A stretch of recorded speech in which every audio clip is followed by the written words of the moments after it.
the party. Hit the party.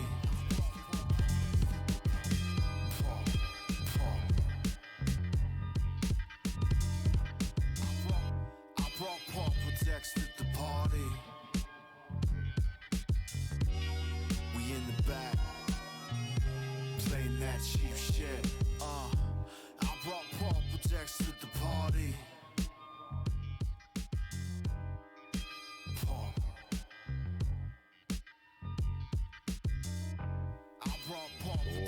There we go.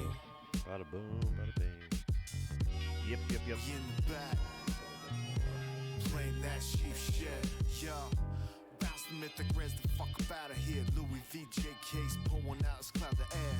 My deck's like 15 cents a card. Mono white like Escobar, flipping the card like Lord Thor.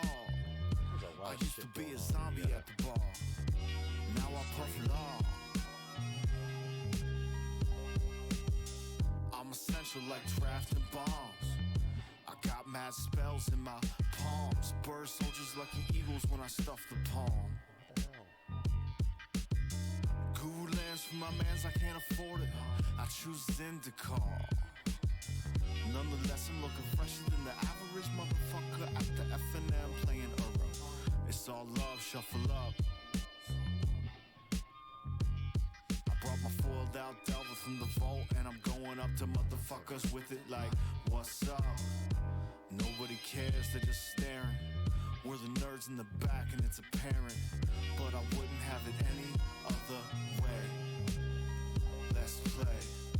I brought Pauper Decks to the party.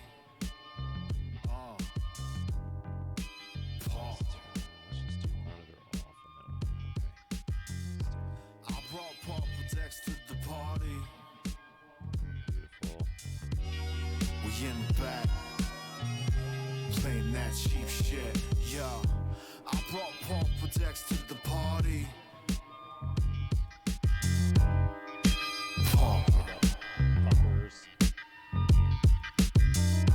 I brought Pauper Decks to the party.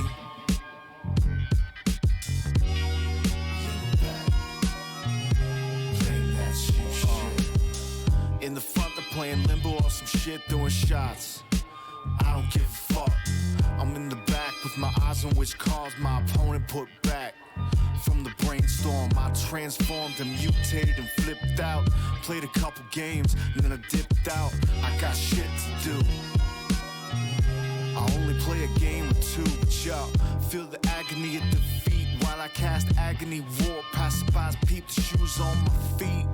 I'm wearing some shit, neon green they ain't seen before. I fiend for more, fresh kicks and foils. But tonight we keep it cheap, playing Pauper. Come on, I brought Pauper Decks to the party.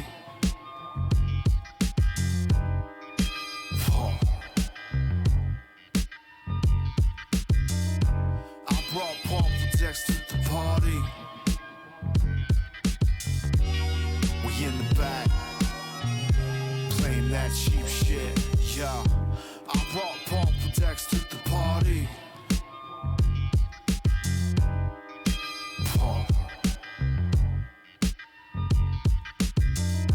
I brought Pauper Decks to the party. We in the back, playing that cheap shit.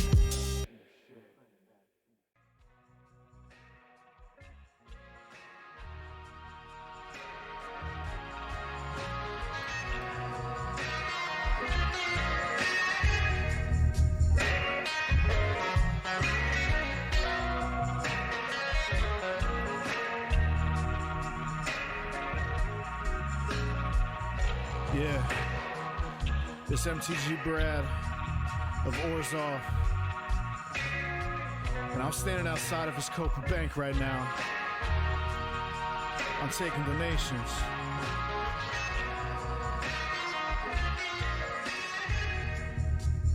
I'm taking donations.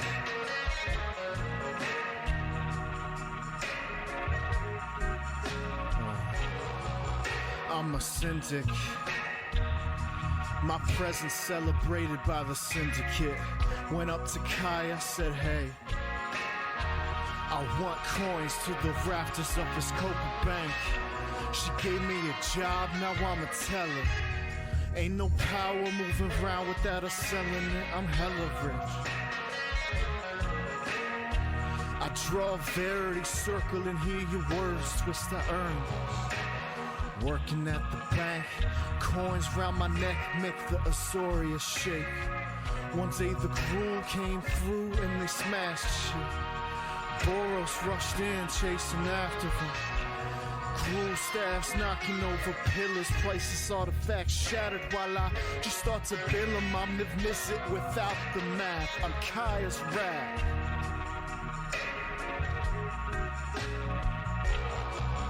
I'm MTG Brad of Orzhov.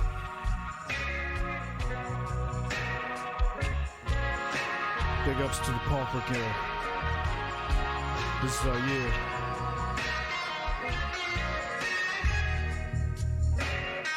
Cause campaigns ain't shit. This has to be our year.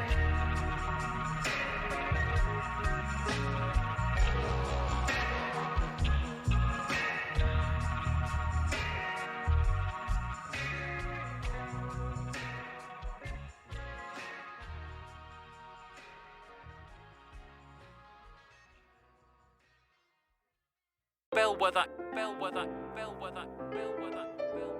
Yeah, I was sipping coffee at like midnight, playing a radar, man. Late night, playing Esper Control, I got a W Street, that's right.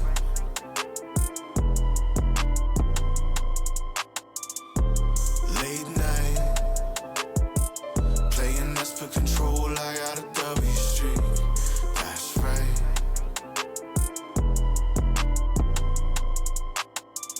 I'm addicted to the competition. My name is MTG Brad and I'm Orzhov enlisted. Money and religion, they all should witness. Bronze, silver, gold, I just go till I hit mythic. Spirits from the guild, they all to visit. They only scream your name cause it's on the hit list. Now they're swooping down and I'm getting lifted. Tell them drop me at the Senate cause I'm advocating. Money growing like the Simic, I got the vision. Fine print on the contract, I never miss it. Truth, I always give it. Follow your dreams before Demir gets it. Late night, playing Esper Control, I got a W Street, that's right.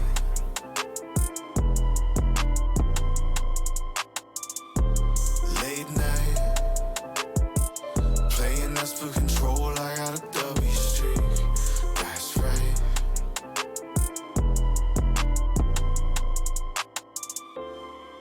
And I'm back like ephemerate. The charming prince with the wit, let me demonstrate. Board wiping it clean, adding some speed. They couldn't stand it, so they fucking banned Lil T. Man, I miss those days, I miss those plays. Bouncing the tokens and they just dissipate. Curious obsession got the tempo swinging. All alone in the arena like I fucking bring it. Born savage, shuffles automatic.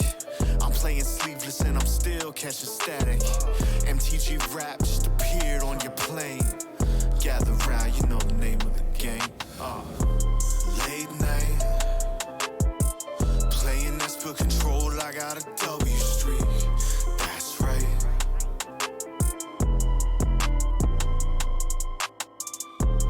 Late night, playing Esper Control, I got a W Street, that's right. Bellwether.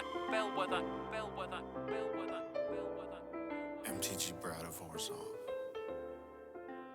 Pauper Guild. I brought Pauper decks to the party. Pauper. I brought Pauper decks to the party.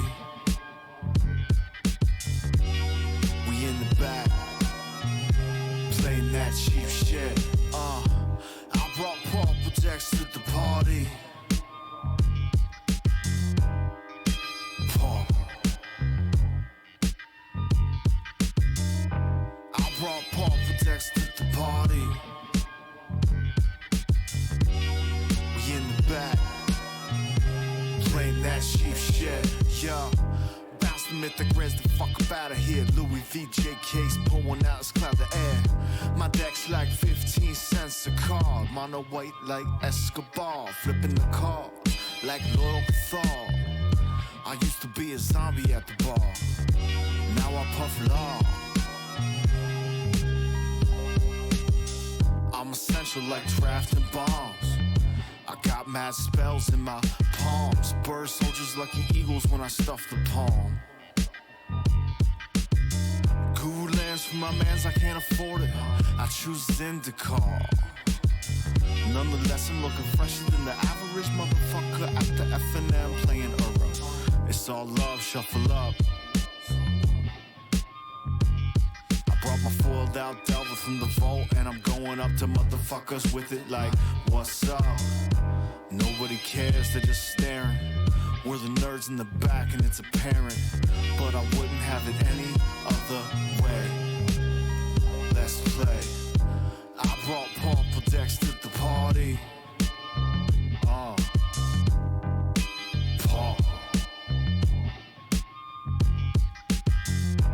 I brought Pauper decks to the party. We in the back, playing that cheap shit, yo. I brought Pauper decks to the party. Pauper. I brought Pauper decks to the party.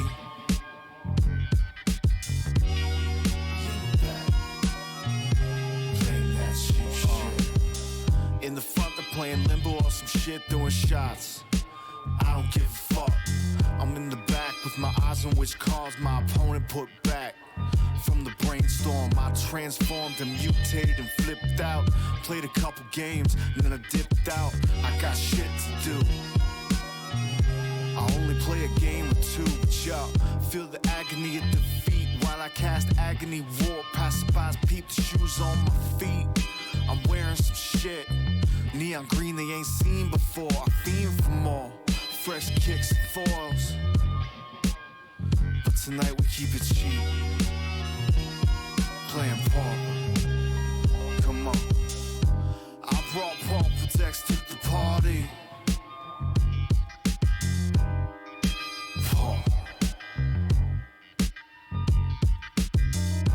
I brought Pauper decks to the party. We in the back, playing that cheap shit, yeah. I brought Pauper decks to the party. Pauper. I brought Pauper decks to the party. We in the back, playing that cheap shit.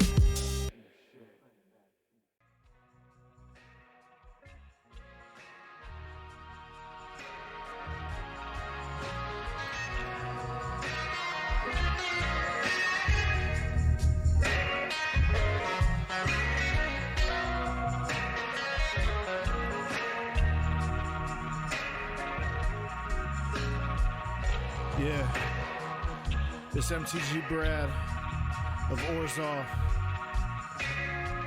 and I'm standing outside of his Copa Bank right now. I'm taking donations.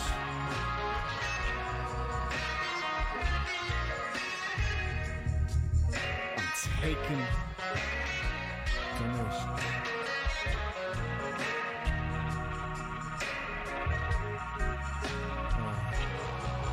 I'm a syndic. My presence celebrated by the syndicate.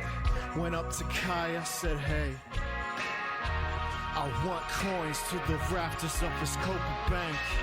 She gave me a job, now I'ma tell her. Ain't no power moving around without her selling it. I'm hella rich. draw verity, circle and hear your words, twist I earn. Working at the bank, coins round my neck make the Azorius shake. One day the crew came through and they smashed shit. Boros rushed in, chasing after them. Cruel staffs knocking over pillars, priceless artifacts shattered while I just start to build them. I'm Niv-Mizzet without the map, I'm Kaya's rap.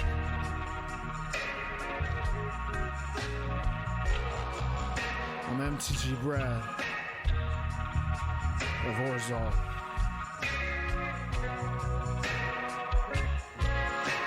Big ups to the Pauper Guild.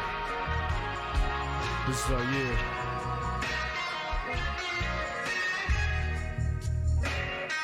Cause companions ain't shit. This has to be our year.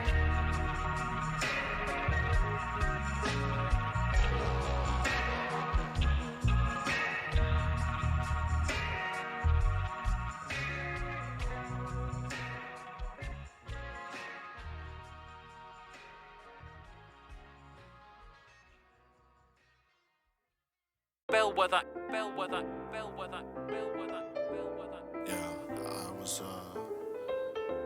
I was sipping coffee at like midnight, playing arena, man.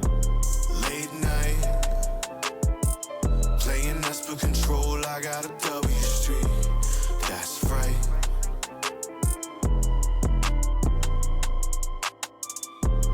Late night, playing Esper Control, I got a W Street, that's right.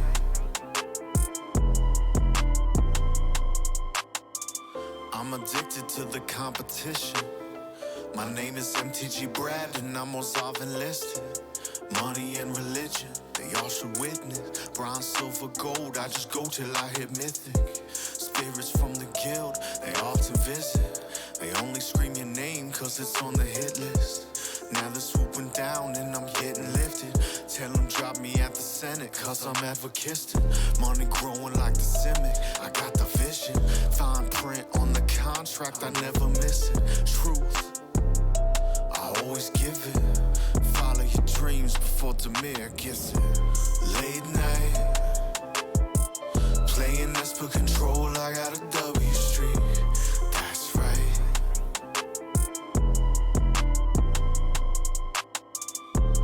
Late night, playing Esper Control, I got a W Street, that's right.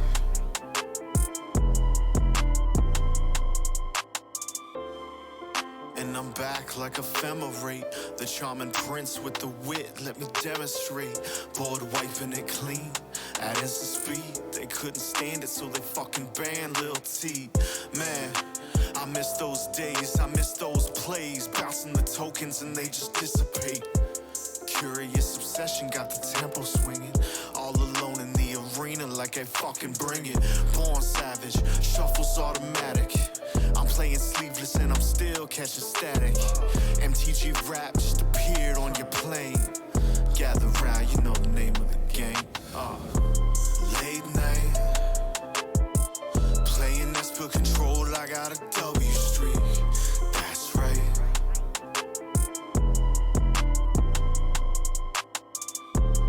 Late night, playing Esper Control, I got a W Street, that's right. Bellwether, Bellwether, Bellwether, Bellwether, Bellwether. MTG Brad of Orzhov, Pauper Guild. I brought Pauper decks to the party. Pauper. I brought Pauper decks to the party. We in the back, playing that cheap shit. I brought Pauper decks to the party. Pauper. I brought Pauper decks to the party. We in the back, playing that cheap shit. Yeah. Bounce the mythic res the fuck up out of here. Louis VJ case pulling out his cloud of air. My deck's like 15 cents a card. Mono white like Escobar. Flipping the cards like Loyal Cathar. I used to be a zombie at the bar.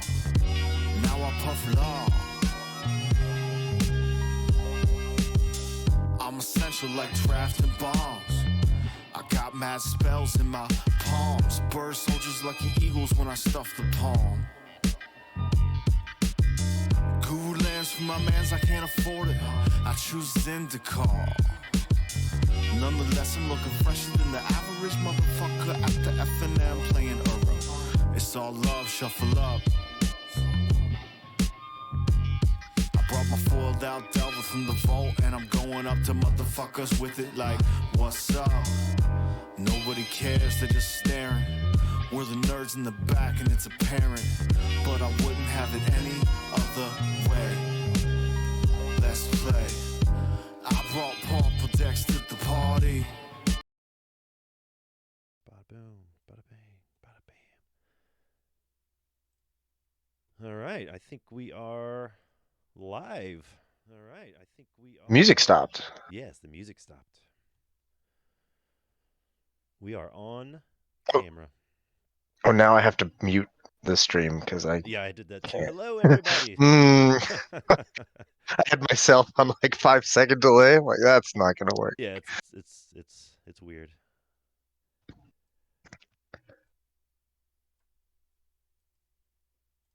All right. Well, welcome everybody. I see some people in the chat. Welcome to a very special live episode of the PDH Pod, episode 27, and as Liam said, live episode number 1, which indicates future live episodes.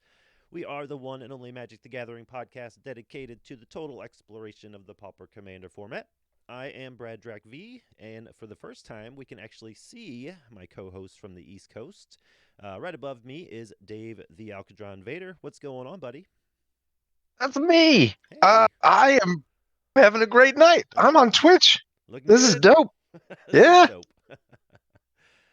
Right on, right on. And if you look below me there, you'll see our resident PDH PhD. Liam, how are you? It's good to see you in virtual real life for the first time.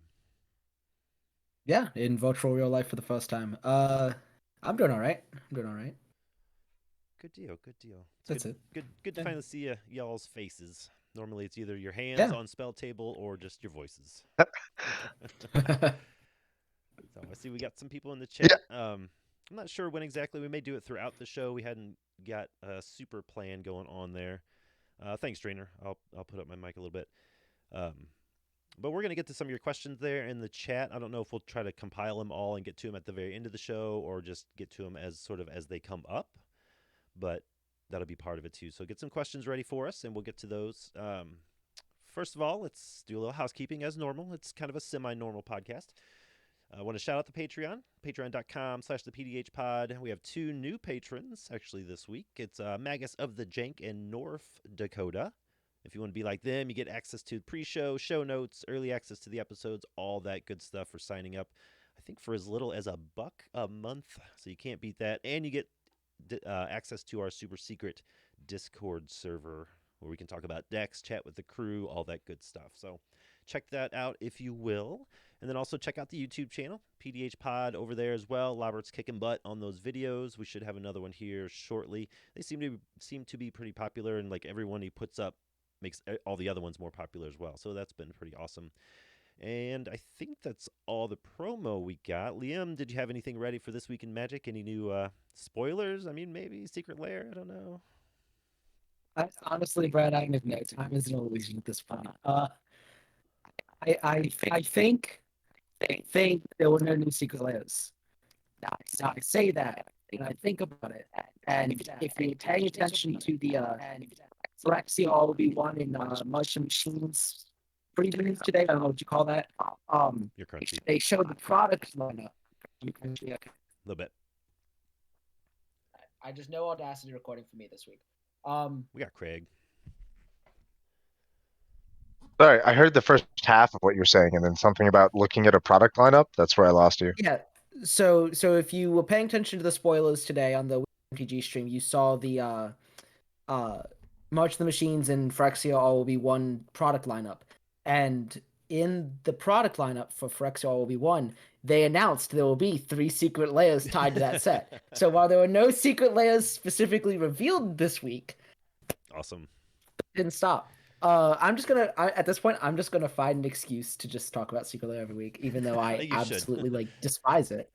Yep. But yeah, overall, I see that Total Weekend was this past weekend. I thought it was 2 weekends ago, and that was it 2 everyone was weekends just ago? talking about it this week. Okay. I have Yeah. no idea. It might have been last weekend. But I did definitely see all of the initiative stuff. Yeah, it's hilarious. And I think that is hilarious. Like everyone's talking about how, Baldur's Gate was this terrible set, and Pauper players like, no, this set's amazing. What are you talking about? And EDH players are starting to catch on. They're like, no, this set was amazing. It's doing what Wizard said it would do. And Legacy players this weekend found out. Yep, they found out hard. I don't think it was like Mono White they found initiative out that tore up the hard. top 8, I think. It's hilarious. It was Mono White initiative, and then I think the even funnier thing was there was some kind of I can't remember what the deck was, but it was playing that cosmic the puppy card dog, from yeah. Infinity. And that was a completely different deck. And in my head, I'm like, on the one hand, this makes me upset. On the other hand, I am super glad that in the total format of Legacy, you can play both super serious dredge decks Your crunch. and super goofy cosmic dog decks. So Right, exactly. It's pretty wild, yeah. Like I said, I don't think the Mono White took down the tournament, but it definitely kind of messed up the top 8, and people were freaking out. It was hilarious. yeah, it was funny. Yeah. So that's amazing. Yep. I guess it was I don't even know the card, but some white card for Seasoned Dungeon or Dungeoneer or something like that. Apparently that was causing havoc. So I find that pretty funny. This is the gesture I just made up for your audio is crunchy, so that I can indicate that to you without interrupting you. Just thinking we should have done that. Sounds good. You're right You there, can man. interrupt Right there. yourself.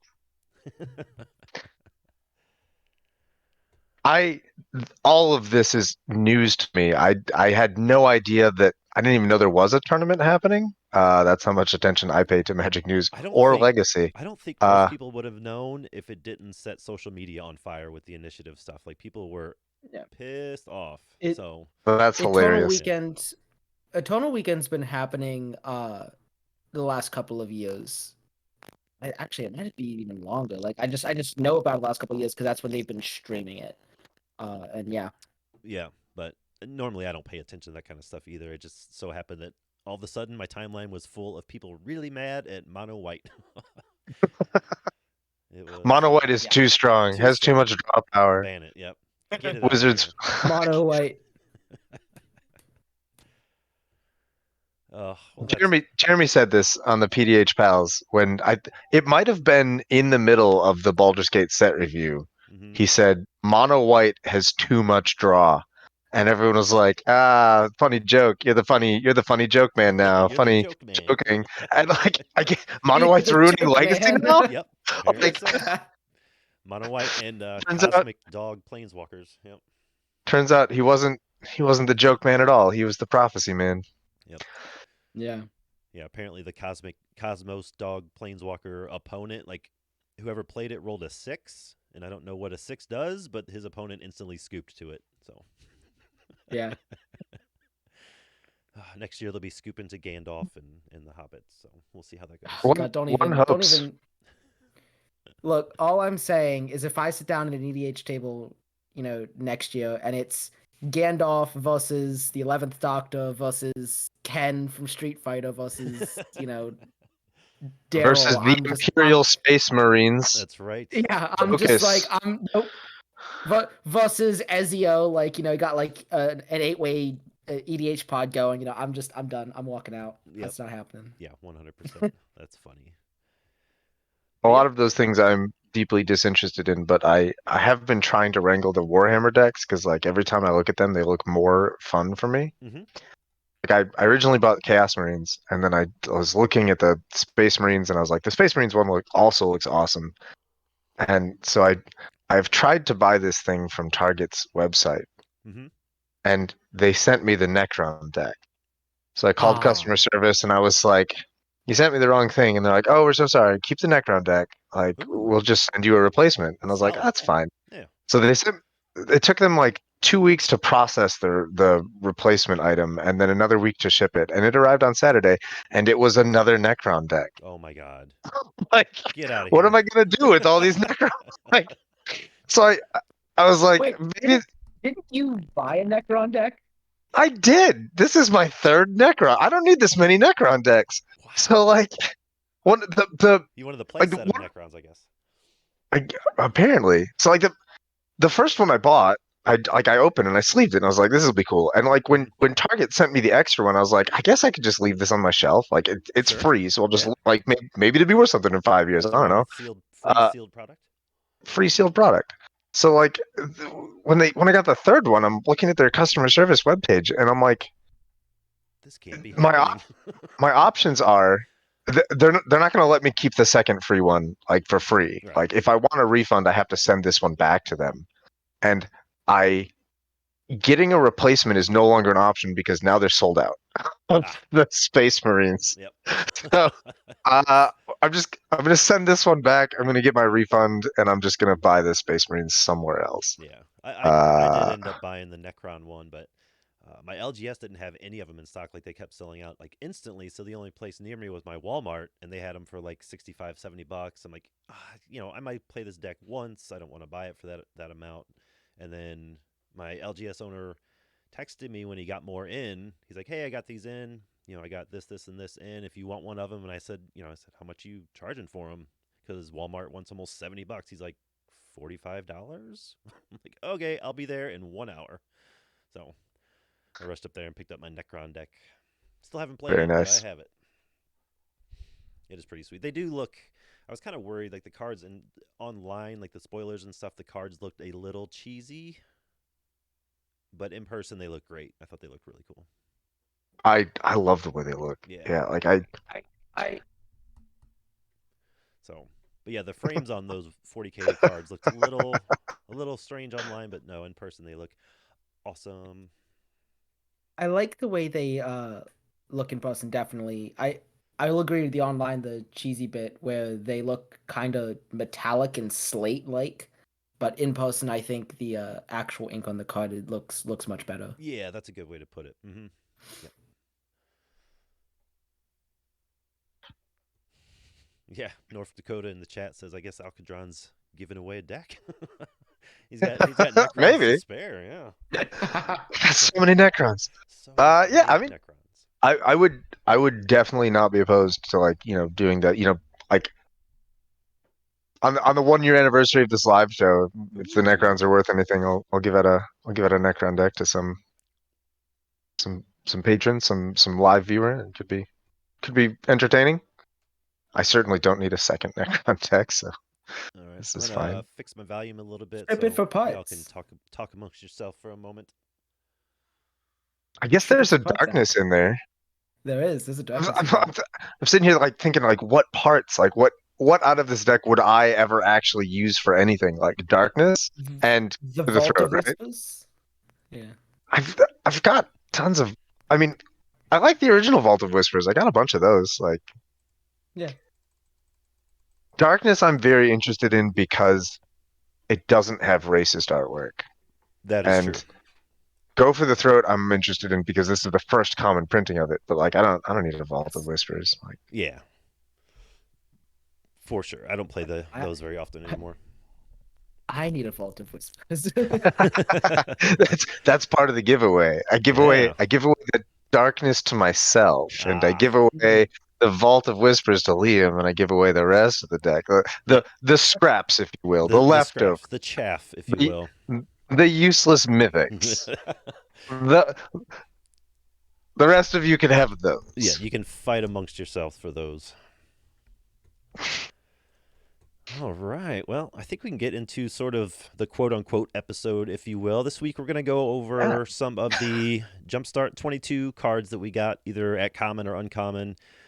and just sort of have a chat about them. We're not going to do anything super official. We'll have some slides to throw up here on the screen so you can kind of follow along.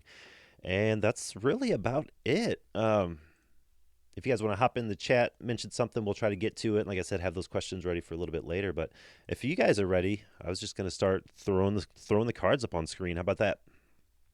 Yeah, Let's do go that. for it. All right. Only because Liam doesn't have the link open. Okay. Where are we at here? I don't know why that one didn't come through. All right. Well, Starting with commons or uncommons? I was going to start with the commons first. Looks like the first one is Yeah. chains of custody. If someone wants to take that, it didn't end up in my slideshow for some reason. So Oh, that's a I bummer. don't know. Got it here. You want to take that one out? The chains. Yeah, I'll tell you all about Chains of Custody. Chains of Custody is one of the cards that I'm actually very interested in from the new set.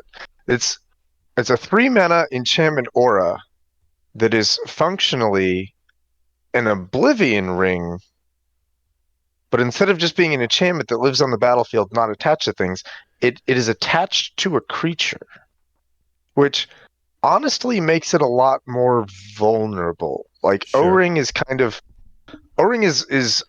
semi-permanent removal because a lot of decks don't have the card to spend on making the O-Ring go away. Like they don't have the enchantment removal specifically for that. Right. But like when it's attached to a creature, like basically every deck can either kill an enchantment or kill a creature. And if the creature dies, Chains of Custody obviously also dies, and then Right. your O-Ring effect ends. So to kind of counterbalance the extra fragility of this, the additional ability that Chains of Custody has is that it gives the creature Ward 2. Yeah, I love me some Mhm. ward.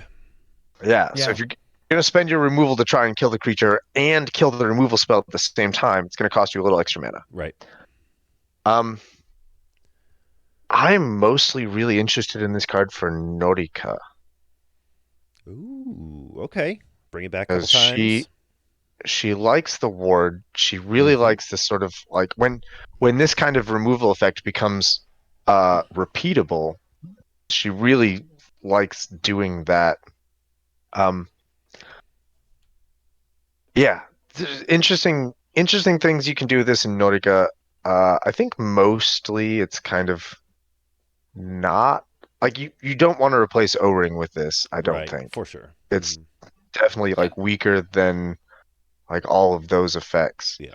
Partly because of the aura, and partly just because it's like O-Ring and Journey to Nowhere have that special, very abusable templating, Yeah, yeah.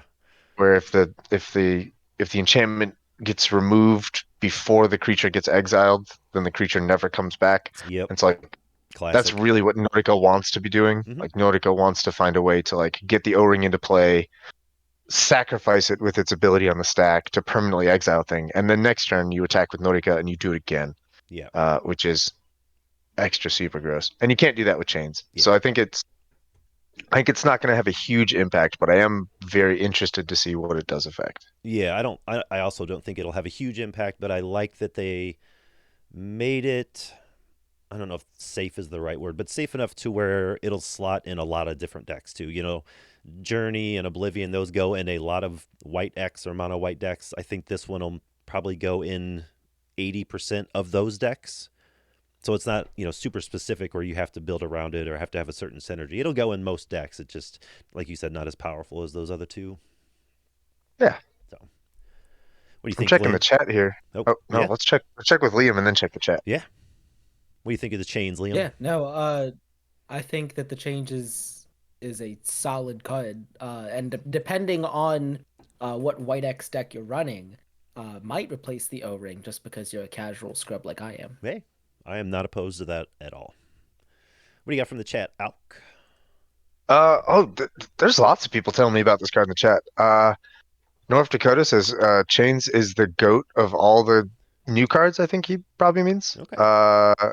It's the second ward granting common to exist. I actually did not know that. Apparently I ward is pretty hard to come by. did not either. Yes. I I think of Ward as like a very toned down version of hexproof and protection. So I kind of like there's so many ways to give things It's hexproof and protection that Yeah, like Drainer says here in the That's chat, I would love it on exactly what it's supposed to be. any sort of heroic commander. I'm all about it there too. yeah. Sionia, Brinecomer, Yep. that's really good. Uh yeah, Brownie likes it for Nautica. She needs some Ward. Yeah, definitely. Uh Cool. Ward is pretty underrated. I Mara already said that they don't like using hexproof. Yeah. It makes sense to like not use hexproof anymore. I get that Yeah. the permanent hexproof can be very frustrating to play Yeah, against. Ward is what hexproof should have been the whole time. I think I just like my problem with Ward is that Ward started to exist approximately 37 seconds after they printed Essior. That sounds about right. And That timing sounds right. Essior should have Ward, and her ability is like 2 tiers worse than Ward. Yeah. Because she just gets absolutely like any ability just absolutely murks her. Like Aether Spellbomb, she's dead. She's done, right? Like Oubliette, she's done. Yep. O-Ring, she's done. Like if she had Ward, it would like tax all of those things as well. And I think that that's how her ability should work, but it doesn't. And I'm just gonna die mad about it. And Uh-oh, it's already dying mad. I'm already dying mad. We're not even Al, talking about jumpstart cards. Do you know what's great about SCR? Yeah. Do you know what SCR's title is? Huh. The title is Ward Wing Familiar. I know. Amazing. God. Oh. So angry. All right. I think we can live mad. maybe this next one will make us less angry. I'll take this one here. It's Creeping Bloodsucker. For generic and a black, we get a 1/2 vampire. At the beginning of your upkeep, Creeping Bloodsucker deals 1 damage to each opponent, and you gain life equal to the damage dealt this way. I love it. This is basically our dogged pursuit, ill-gotten inheritance, that sort of thing, but on a body. Granted, not a very strong body, but I'm willing to spend 2 mana on that effect.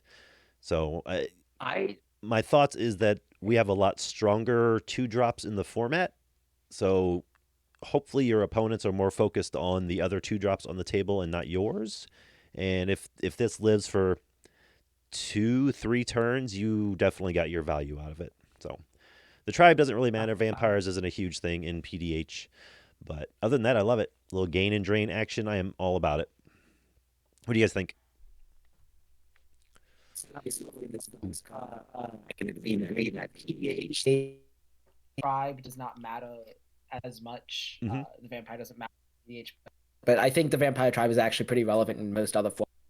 Oh, sure. Yeah. I This can see that. this was instant proxy into Shirei. Like, Oh, yeah. like, Yeah. I'm just sitting here like this thing, like you said, isn't going to be the initial target of a, but if it's the strongest thing on the board, it could be. Mm-hmm. I don't think it's gonna outclass other 2-drop staples, but I think it is going to be, kind of the middle ground, mid-tier stuff that you run. And it'll take the hit sometimes. And in Shirei, where I have the option to just bring it back, I'm loving it. I'm loving it. It's free sack fodder, and while it doesn't have a lot of E and L, and I have to be wary of how, this one definitely deserves a spot. Like, oh my goodness, I am. I saw this and I was like, what is this? Yeah. Like, how is this being printed? Yeah, absolutely. I think this I want to brew a 60 card deck around this. I think it exists. Oh, sure. I can see that. Got to be something with vampires Mhm. and to do something with this. Yep. What do you think, Dave? Do you like the Bloodsucker? I like it. I feel like this is a slightly worse but extremely comparable Basilica Screecher. Okay. And I think Basilica Screecher is just a powerhouse of a card that I put into decks that want that effect. Yep. And I think that this is going to slot into those same decks really well. That's a good comparison. Yeah. I mean, you don't have to play spells to get it. You don't have to pay mana to get it. It just happens, but it's time limited, only once per turn. So yeah, sure. Slightly worse, doesn't fly. Not not the thing you want to strap a bone splitter to, but still a solid guy. I like him. All right, Liam, you want to take the next one here? Sure. The next one we've got is Dutiful Replicator. It is a artifact creature and its type is Assembly Walker. Yeah, we got another When assembly he- worker. Heck yeah, we do.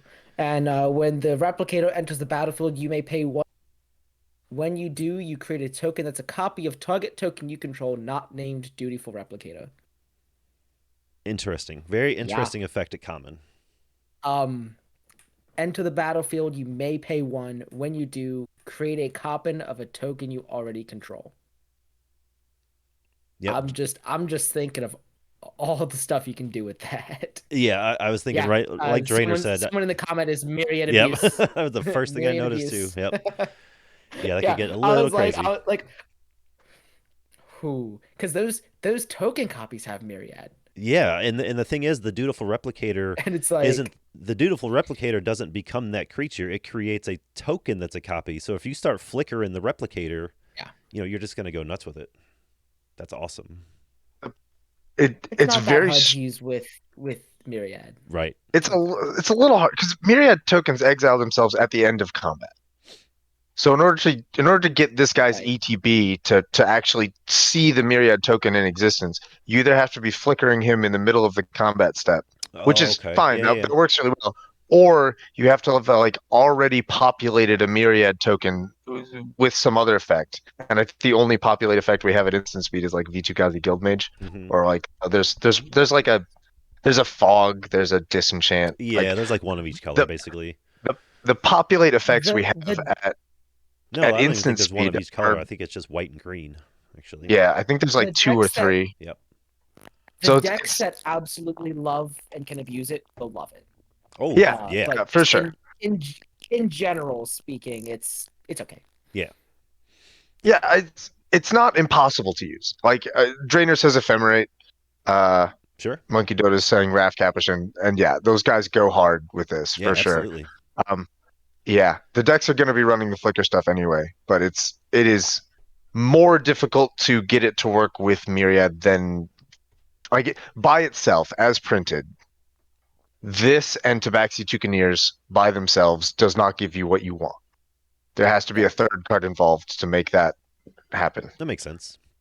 Sure. But that's okay, because we're all about adding more cards. That's right. Yeah, I mean, the more complex and difficult to execute the combo is, the better the combo is. That's right. Everyone knows that. Add more rungs to the ladder. Yeah. All right. That's how we do it. Dave, you want to take the big bug? The big bug that's next? Oh, is it the ladybug? It is the ladybug. I love this ladybug, actually. Partly I just really like the art on it. The art is beautiful. The deck that I'm really excited to put this card in, I should, in case anyone's listening to this, Giant Ladybug. Sorry. I feel like I'm so engaged with the chat. I'm like, they can all see it. This is fine. I gotta read the card. This is a podcast. Giant Ladybug is a 3 mana. It's 2 and a green for a 4/1 insect with reach that has. When it ETBs, you can tutor up a basic land from your deck, put it on top of your deck. Sure.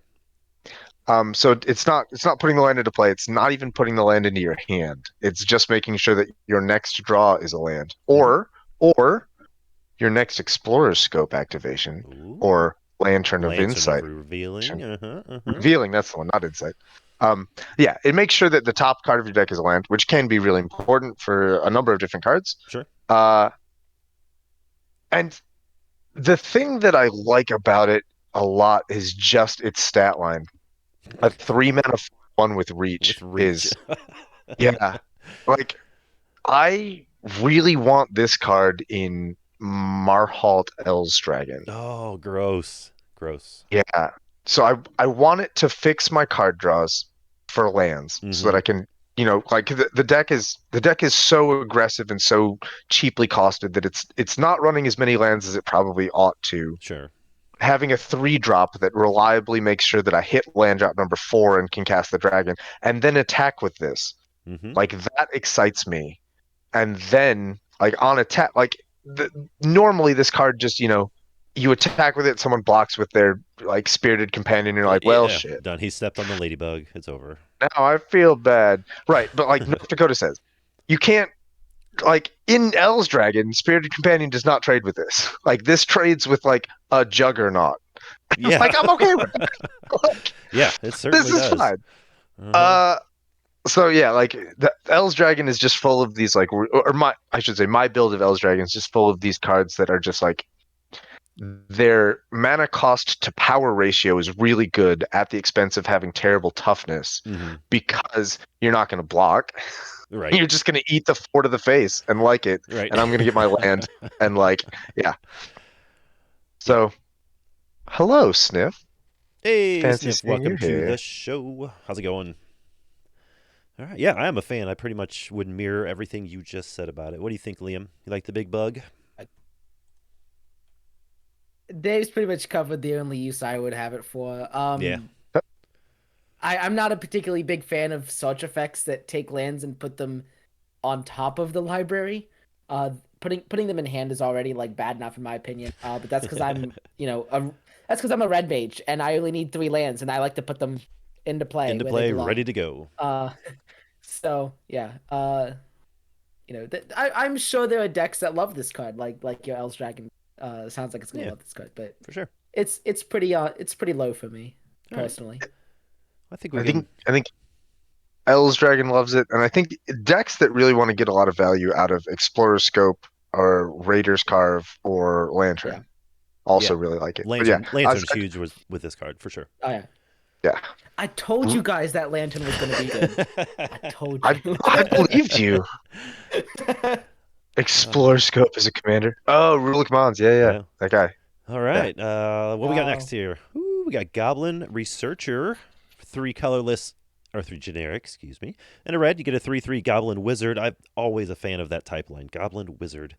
When Goblin Researcher enters the battlefield, exile the top card of your library. During any turn you attacked with Goblin Researcher, you may play that card. Interesting. I like it. I'll probably try to use it. I feel like this is going to be one of those where you do the thing, you cast it on turn 3 if you ramp it out, or turn 4 naturally, you attack on turn 4 or 5. You get 1 card out of it, and then it's just dead. Maybe you get 2 activations out of it, and then your opponents are like, oh, that's really a lot of card advantage. Let me just kill that really easily. You don't get 2 activations. There's only ever 1 card exiled with it. Oh, when it enters the battlefield, maybe I like it a little bit less than. Yeah. Thank you for that. But what if we flicker it? Hey, Yeah. we are. This is a If you- flicker set so far. You can flicker it. That- You can. What is that? That old argument of like you can't evaluate a creature based on its ability to die to remove, because everything dies to remove. You can't evaluate a creature on your ability to flicker it, because everything can be flickered. That's right. Everything nowadays can be flickered. I don't like that it's 4 mana. That seems a lot. That seems like a lot for me. Yeah. Especially yeah. if I you think for one cast card, it on turn 4 or turn 5 Yeah. and you exile your 5th land. Oh, you know what I mean? Like See, you can't play it until he's attacked. It just feels bad a little bit. I'm like talking see myself where out of you're this coming card, I from. think. I can see where you're coming from, but you have to remember it's 4 mana 3/3 with 2 relevant creature types at common. Mm-hmm. I do love Even though it's Goblin only Wizard. giving you 1 card, it basically replaces itself. Sure. And it's like, yeah, it asks you to attack, but it doesn't ask you to connect. It That just is true. says It's not a attack with it. damage trigger. Yeah. So it replaces itself by doing the one thing that red is good at. I Yeah. think that's pretty reasonable at common. Yeah. Would I like it to be 3? Yes. Yeah. Does every card get better if you take 1 generic off of it? Yes. Yeah, a little bit. Right. There are certain decks that I really like this for. Drainer in the chat is mentioning Tuscary Firewalker, and like there are decks where I think Tuscary Firewalker is very good.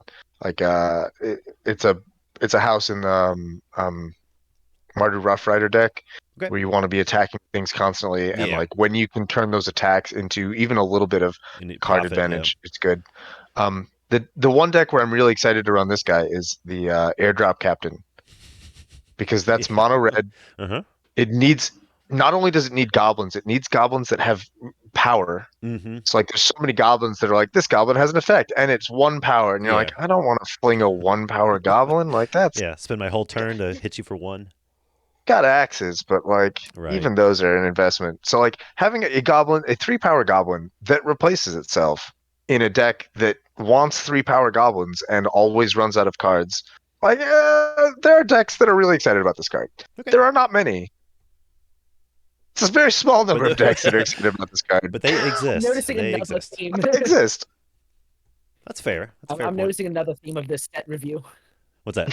Very niche cards. Very niche cards, Very niche niche, decks, yeah. and ETBs. Niche is I would like niche is them. what I expect out of Jumpstart though, For because sure, everything yeah. Oh, yeah. right. So, Like we're not trying to create cards that you can draft and like put into different archetypes that will support different game plans. It's just like this card is in a pre-constructed goblin package. right. Like it only has to work with goblins. Right. All right, Liam, you're up next. I'd I like think the you next might one. you might have one of the best commons in the set, the new commons. Yes. Yes. This is Infernal Idol. This is 3 generic rock artifact. This mana rock taps for a single black mana. It also has an activated ability, which is 1 black tap sacrifice. You draw 2 cards and you lose 2 life.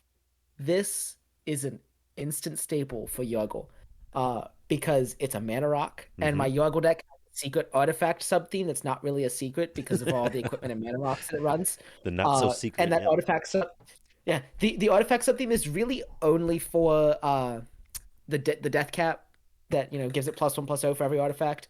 But yeah, I like this card a lot. It's going in pretty much every black deck I have. Sure. For no other reason than I like it. Yeah. I'm kind of really upset they didn't give similar ones to all the other colors. I thought for sure it'd be somewhat of a cycle or something. They didn't all have to draw cards, but Sure. you sacrifice it, and green gets a card and gives something +2/+2, and red gets exiles the top card of the library and shocks something. Yeah. Like if they gave each color some form of card advantage, and then some additional effect, like even white could be you and target opponent draw a card and then gain 2 life. Yeah, gain some life. Yep. Like I really wish this was a cycle, because this is just awesome. itching at me, but I love that they made this one. Yeah, I'm pretty happy they made the black one. I am really excited about this. I'm really excited if they make future ones, just to see what they look like. But this card, I don't know. I like this card. Yeah, I did too. The art's sweet. It doesn't come in tapped. And it's got Drew Tucker art. Yeah, it's got Drew Tucker art. Absolutely. Yep. That's all I got. Well, This I love card's it. Yep. amazing. 10 out I'm of pretty 10. much with Liam. It's got all the synergies, all the good colors, drawn cards. So those sweet words you love to read on Magic cards. What do you think, Alkadron? No. You love it? Mostly. I do kind of a weird thing with decks where I really, really like my decks to have parity to them. So it's weird with some cards because there's a lot of decks I have that really want to run Nihil Spellbomb, because that's just an incredible card. Sure. But every time I put Nihil Spellbomb into a 2-color deck, I'm like, oh, should I also run Horizon Spellbomb for parity? Right. I do this thing. I do this weird thing in my brain constantly, and Yes. that makes me not like this card for 2-color decks, because Sure. right now all of my 2-color decks have balanced mana rocks. I do Honored Heirloom and Bonder's Ornament and Commander Sphere and Lantern of Insight, or just the things that keep the mana production balanced. Putting in a rock that's only for black, that screws up my whole aesthetic. Yeah. So Okay. That's I fair. love this card in mono black deck. Yeah, I think This is that's going- that's about the only context I've seen people talk about this is in specifically mono black decks. So Yeah. I'm cool with that. And So Drainer brings up a good point as well. I don't know that I run this over a locket. No, that's In a good 2-color point. deck, I think I prefer the locket over Oh, this guy. in a 2-color Both- deck, 100%. Yeah. Both for the fixing. 100%, Yeah. yeah. Mono black decks, this is an all-star. Sure. So I 100% agree with what you say about the parity. If I'm putting Moss Diamond in a deck, Sky Diamond's got to go in too, right? Like I got to have all the diamonds, and it's awful, and my decks Exactly. look awful, but Yeah. it makes sense, right? So that's one reason why I'm super glad Infernal Idol is a standalone card, because like when I have a 2-color deck, like I put the Locket in, and then I'm like, oh, I can put Infernal Idol in because it's by itself, right? Like when I'm playing EDH, I have no problem running things like the Cursed Mirror or the uh, Midnight Clock. Like I have no problem running those because they're standalone mana rocks, right? But like I absolutely understand the parity thing. I'm glad we like think on the same like it's. Yeah. I hate it when I look at a deck list and it's like oh, we're running Marble Diamond, that's it. It's like, but why not Sky Diamond? And I look at the mana breakdown, it's like 80% white. I'm like, but why not Sky Diamond? Liam gets me. That's right. I get you 100%. Yep. Brad, make me a mod in your chat so I can get the people spamming Prime sub nonsense. Yep, we'll do. You want to take the next card right quick? Sure. The Yeah. Merfolk? What are we talking about? The Merfolk. The Pupil. Merfolk. Yeah. Pupil. Yeah. Merfolk Pupil is a 2-mana 1/1. ETBs, you loot. Exile it from your graveyard, you loot. I like this guy in theory. I think that the decks that I want to put him in, he does look so cheap. I love the art. Sure. Yeah. Okay, North Dakota's going to talk. Okay, let's talk aesthetics. This is a student sitting in a classroom in a bubble In a bubble. of water. He's writing ink on paper, I guess. Somehow. Unclear. It's like And SpongeBob building flavor text? fires underwater. Exactly. It's very SpongeBob-ish, but in a bubble of water amongst land-dwelling, air-breathing mammals. And relevant flavor text. But yeah, like that. I like this guy in theory. In practice, all of the decks that I want to put him into are so tight that I don't have room for him. Sure. His ability is good and it's thematic and it's on point and it would help those decks, but not more than other cards. Oh, and at for the end sure. of the day, it's very small, it's very low impact, and it's pretty marginal. And I just can't find cuts. Like Araumi likes this. Araumi loves creatures. It loves things you can use from the graveyard. It loves looting. Like it loves all of these things, but like it's kind of small. Yeah, it is kind of small. It's a 1/1 for 2, but it's got the Jumpstart 2022 keywords on it. Enters the battlefield, so you got to put it into some sort of consideration somewhere. But yeah, I think you're right for the most part. Yeah, North Dakota says Tormod. Tormod loves this card, I think. But I took my Tormod deck apart. So Yeah, I could see that. Yeah, Fridge says he's going to put it in Lazotep Chancellor. I could see that. It's a good fit for I could Lazotep see for that. sure. Mm-hmm. I wanted to try to find a home for it in Marsh Crocodile. Oh, bounce because it is. Yeah, I could bounce it to get extra ETBs. I could discard it and then still get utility out of it from the graveyard. I could use it to enable instant speed madness spells. Yeah. Again, like it's really small. Like maybe I will. Maybe I just need to like cut something random and stuff it into the Marsh Crocodile deck and just experiment to see how I like it. I think it's worth a test for sure. Yeah, I probably so like part of the reason I put this under the sideboard and then I started looking for a cut, and like if I'm being abundantly honest, when I'm looking for cuts for jumpstart cards, I don't look very high because I don't want to deal with finding jumpstart. Like that is a good the point. process of acquiring these is like just tiring for me. So I'm just like, what if I just didn't add it? That'll be just fine. doesn't go in there. I could not worry about it. Yep. Like so, maybe I should not be lazy. And yeah. Yep. Okay, you've convinced me. I'll put it into the Marsh Crack deck. Yep. We'll find a cut. What do you think, Liam? Does this portray a pupil well enough for your liking? Do pupils rummage or loot? I usually frown upon my pupils bringing large bubbles of water into my computer lab. I would think so. I would think so. Yeah. So I'm not super ecstatic when I see this particular people, but we got to teach everyone. So Yep. All right. I think we can move on to the next one here. I think it's my turn. What do we got? Got another black card. Ossuary Rats for 5 and a black. 6 mana total. We get a rat. It's a very expensive rat. It's a 3/2 rat. And when Ossuary Rat, you guessed it, enters the battlefield, it deals X damage to target creature or planeswalker an opponent controls, where X is the number of creature cards in your graveyard. I really liked it. I may still like it, but I really liked it up until that last sentence. It is, for me anyway, maybe it's just the type of decks that I play, even in like a Tordex deck or something like that. It's hard for me to maintain a density of creatures in my graveyard that make a difference for spells like this. Does that make sense? What do you think, Dave? Very difficult to maintain. Like I love the effect. I love having Yeah, this sort of like removal on a thing, but like I love it. it's gonna feel so bad when you're sitting there with this in your hand and you have like 6 creatures in your graveyard and you're like, yes, I'm ready. And the creature you want to kill is just like he's sitting behind a relic and you're like, oh, I'm not ready at all. Yeah, Like, yeah. that is Exactly. not gonna work.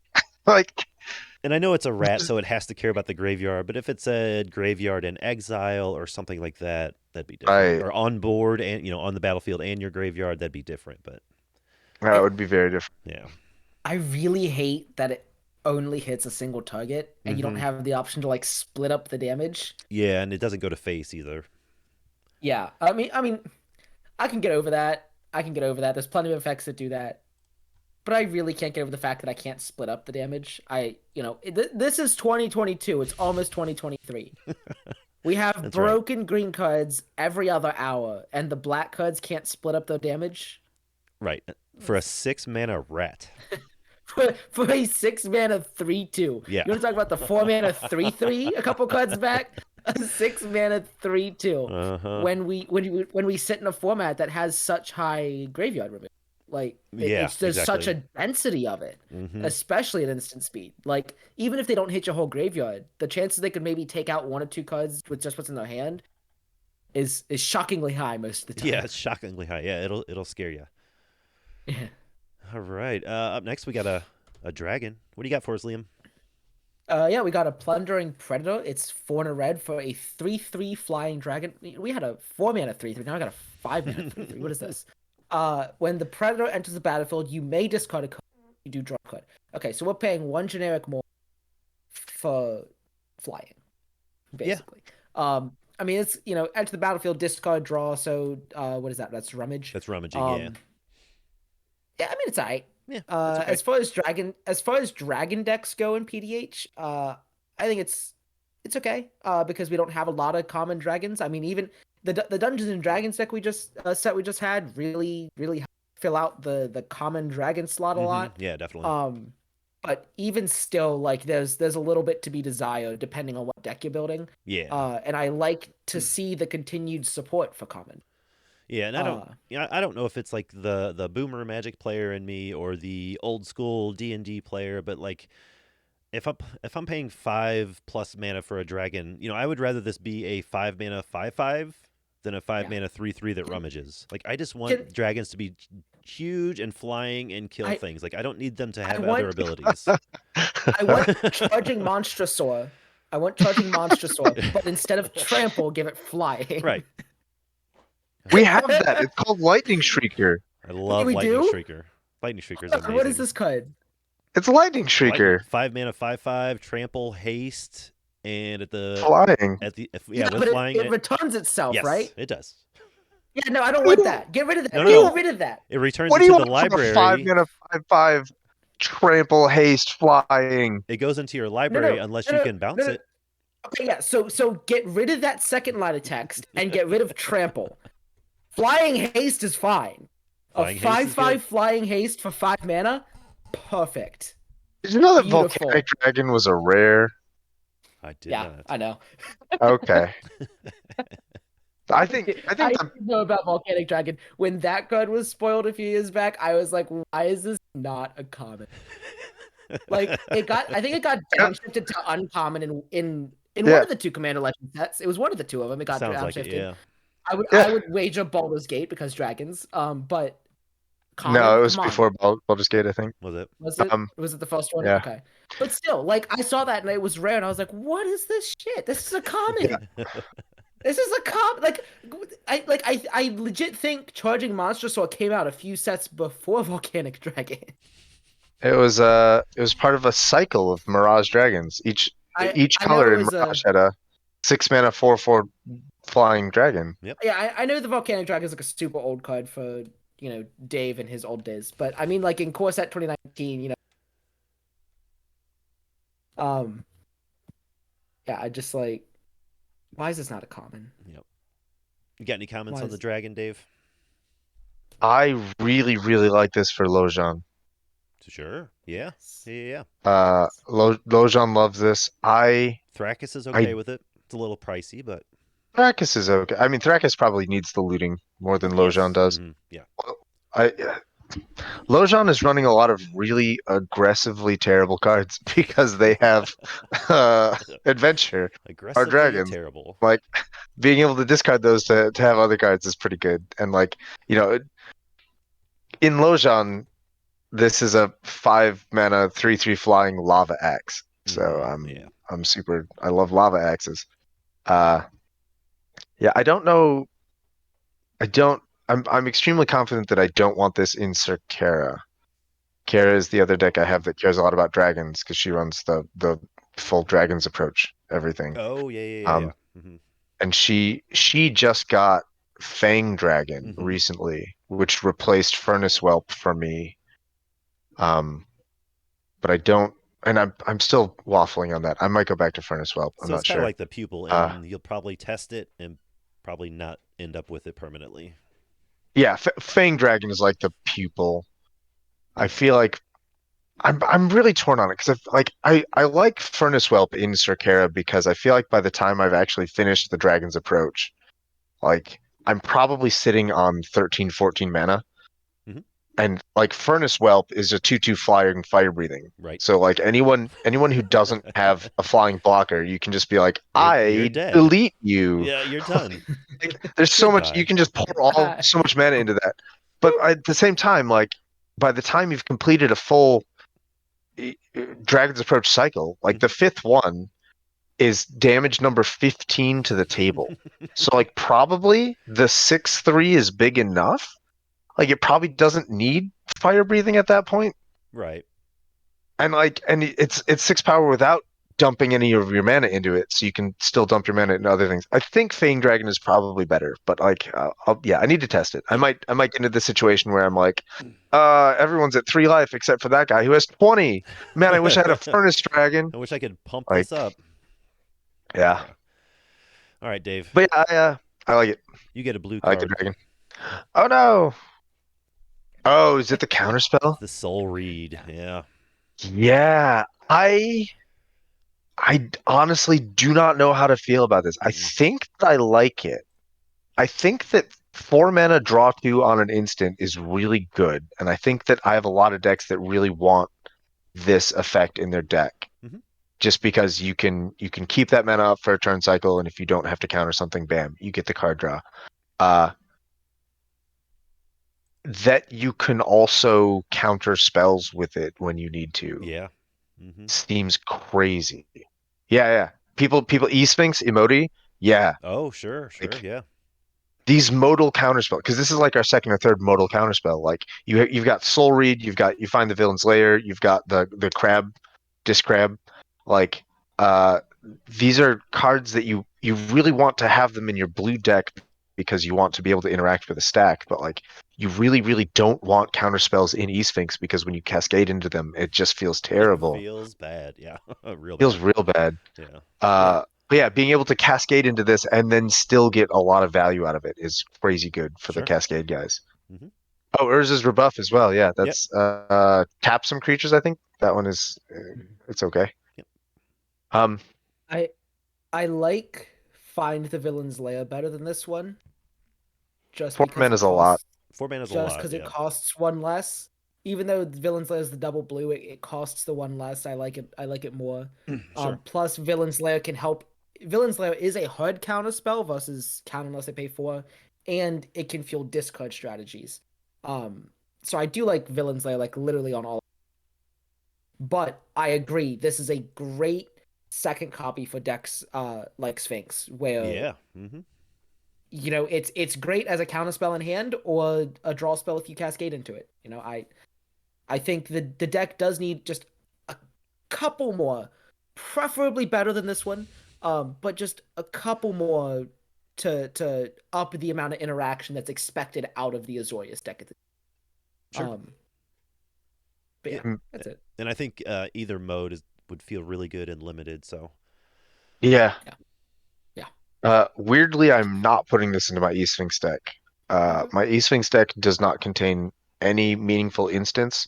I Yes, am I not know. about I'm okay, not about okay. keeping my mana up for anything Just dump it all I every turn. I I every noticed single turn. Yeah.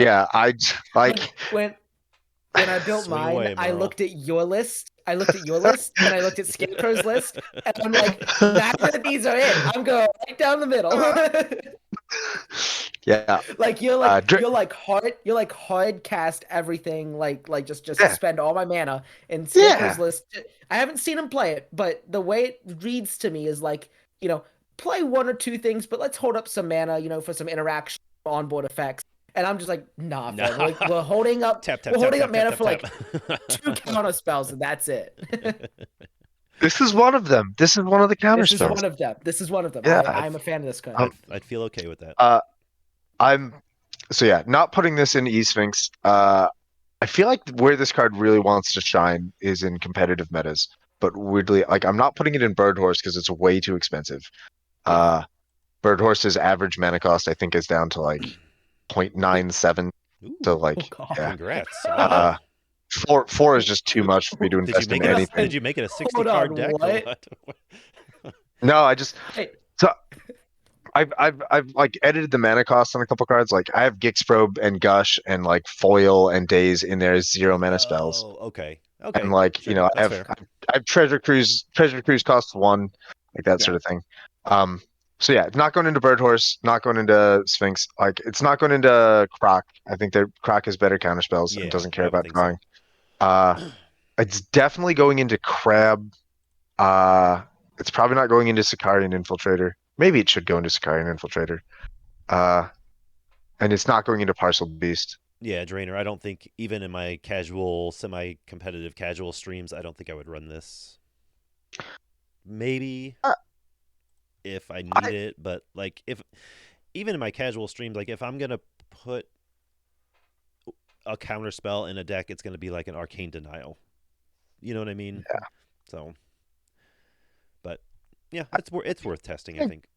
I don't think I think this does have casual potential because you can just like it doesn't have to be a counter spell. Like Yeah, counter and spells it's not a feel bad hard in counter casual, either, and so you like don't have to like absolutely counter what they're doing. Like they have an right, opportunity to come back yeah, from it. So it's not a hard counter, and like if you're holding it up in a turn cycle where someone's trying to cast Gary, like you're allowed to counterspell yeah, Gary. No yeah, one's allowed to give you any grief for it. But right. if you're holding it up and they go, that 2 mana 1/2 idiot, the vampire guy, the creeping bloodsucker. Yeah, If they go creeping bloodsucker, you can be like, well, pay I guess I'm 4. drawing 2 cards. And like, no, you don't even make them pay for it. You just draw 2 cards, Oh, and okay, like now I have one less counterspell. Like, relax, guys. It's still a casual game, right, exactly. right? Like, I think this has a lot of casual potential.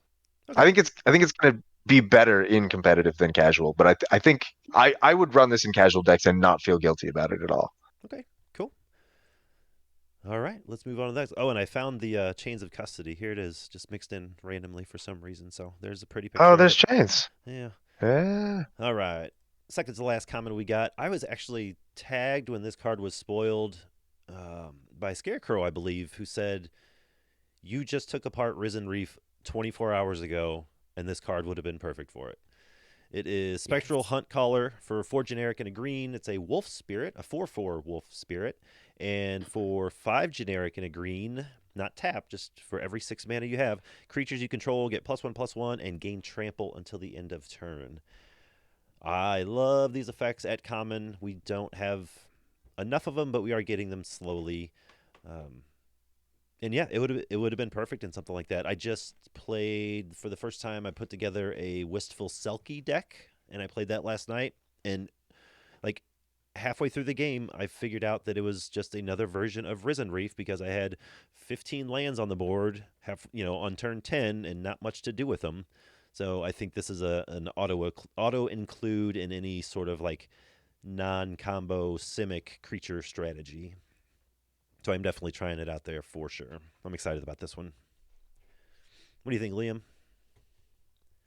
Yeah, I had to laugh when I saw this spoiled because I had the exact same thought about your Risen Reef deck. Yeah. And then I opened Twitter and the very top post was Scarecrow making fun of you. Yep. And I was Sure like, did. yes. He got me.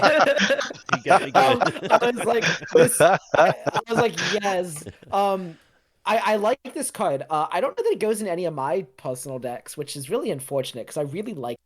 I don't know why. I like Invokers because Invokers do stupid shit when you have infinite mana. Yeah. And it's cheap as far as that goes. Yeah. Anyway. It's only 6 in green. It's so. only 6. It's not 8. It's 5 in a green, not 8. I mean, the good part about Invokers is you can use any color of mana. Yeah. But the green can't be too terribly difficult to get. Ideally. Right. Ideally. What do you think, Dave? But yeah. I love this card. Yeah. I'm a huge fan of it. I love it for go wide decks that end up with a lot of mana. Yep. Things like Child of the Pack, I think, is where this card is going to see its absolute bomb. Like Okay. this card was made for Child of the Pack because Child of the Pack is going to have it's going to have 20 mana. You're going to be able to you're going to hit the 18 to get the overrun. Yes. And like you're going to have 30 creatures, so you're giving them all +3 powers. Yeah, it's going to be huge, and it's a wolf, which is very appropriate. Yep. I think it's going to be good in things like Vitu-Ghazi Guildmage. It's going to shine there. Sure. There are other decks that probably don't want this effect stapled to a body that's this expensive. Mm-hmm. That's fair. Like I'm not going to put this into my Occam Ranger deck, even though it's also very go wide flavored. Mm-hmm. That deck has better ways to buff the whole team that aren't gonna cost me 6 mana. Right. Yeah. Totally fair. Brownie knows this will make getting flipped today in Child of the Pack feel less bad. I've done that a couple times to myself. I've been like, I'm just gonna hold up my mana and not do things. And then I realized that flips the child to the side where I can't make dogs, and I'm like, oh, I just spent a whole turn cycle wasting doing nothing. 16 mana that I could have used to make 4 dogs because I'm a big dumb idiot that forgot that I don't get to make the dogs when she flips. So yeah, this guy's the king of the elves menacing. Yeah. He's great with elves, sure. Yeah. North Dakota said they want to put it in Gruul Gut. I can get behind that. Yeah. Pump up those menace creatures. Yeah. Those menace tokens. My elf deck is mono black, so I didn't even think about this for elves, but yeah, it's good with elves. Okay. Looks like we got one common left, and it is yours, Liam. Alrighty. So we've got Liam gets the fun one. Uh-huh. Really? Is this fun? You've had Suspicious Shambhala. For 3 and a black, you get a 4/2 zombie. And you can pay 4 black, exile it from your graveyard, create 2/2 black zombie creature tokens, activate as a sorcery. I don't know, this seems really boring to me, I'm gonna be honest. Liam, it's 2 zombies in a trench coat. Literally. Right there. It's literally 2 zombies in a trench coat. Okay. It's the best card I've seen all year. Okay, I see it. I see the Yeah, okay, I see it. His name is Vincent Adult Man. I hadn't even gotten to the flavor text where it says it was the perfect disguise, at least until its stomach started moaning. It's okay. It's suspicious, Liam. Look at how suspicious he is. Super sus. I see it. This is the sus zombie. It's funny. I don't know. I agree with the chat. Tormod, 3 zombies with Tormod. Yeah. 3 zombies with Tormod. Yeah. Other than that, I'm just like, it doesn't have 1 power. So if it's like a black creature and it doesn't have 1 power, I just skip right past it. I don't care. Yep. I think Drainer nailed it. He just said, "This is a fine card." It's a fine card. And I believe him. It's okay.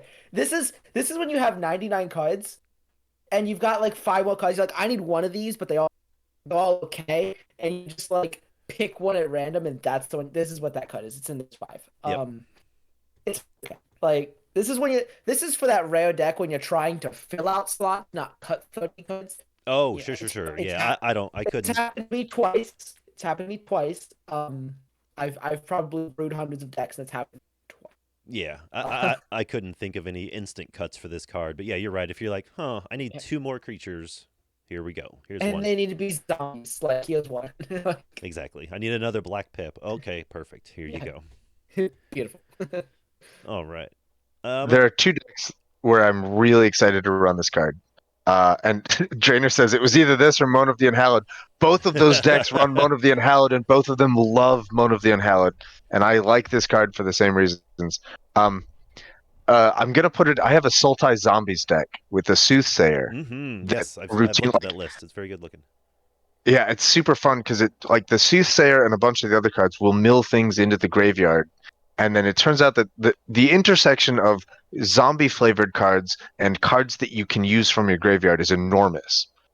And there's so many cool things you can do with that you can just build a zombie tribal deck out of nothing but these graveyard synergies, and like this just fits perfectly in there, and I'm excited to have it. Yeah. The other place I'm gonna put it is what's it called? Heirloom Mirror. The deck I have that's not legal. It's the artifact from Okay. Innistrad that Yep. it activates to like draw, discard, and mill, and Yep. like lose a life or something. Mhm. And then you put a counter on it, and like once you have the 3 counters on it, it flips into a demon, and then lets you exile creatures from the grave. But I kind of don't even really care about the demon. I just want to have a repeatable source of draw and mill in the command zone. Draw and Sure. discard and mill. Because I can mill this into the graveyard, still use it. I can discard it into the graveyard, still use it. Get the bodies in there, get some aggression going on.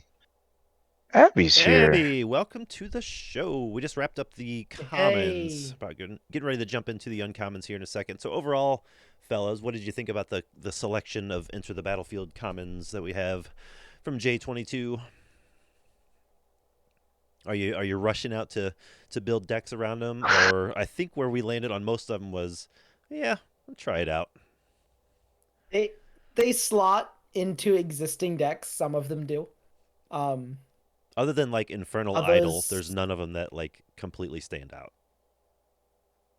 Yeah. The Replicator seems fun, but I don't know how actually good it is. I think almost all of them has a really cute, very niche use. Yeah.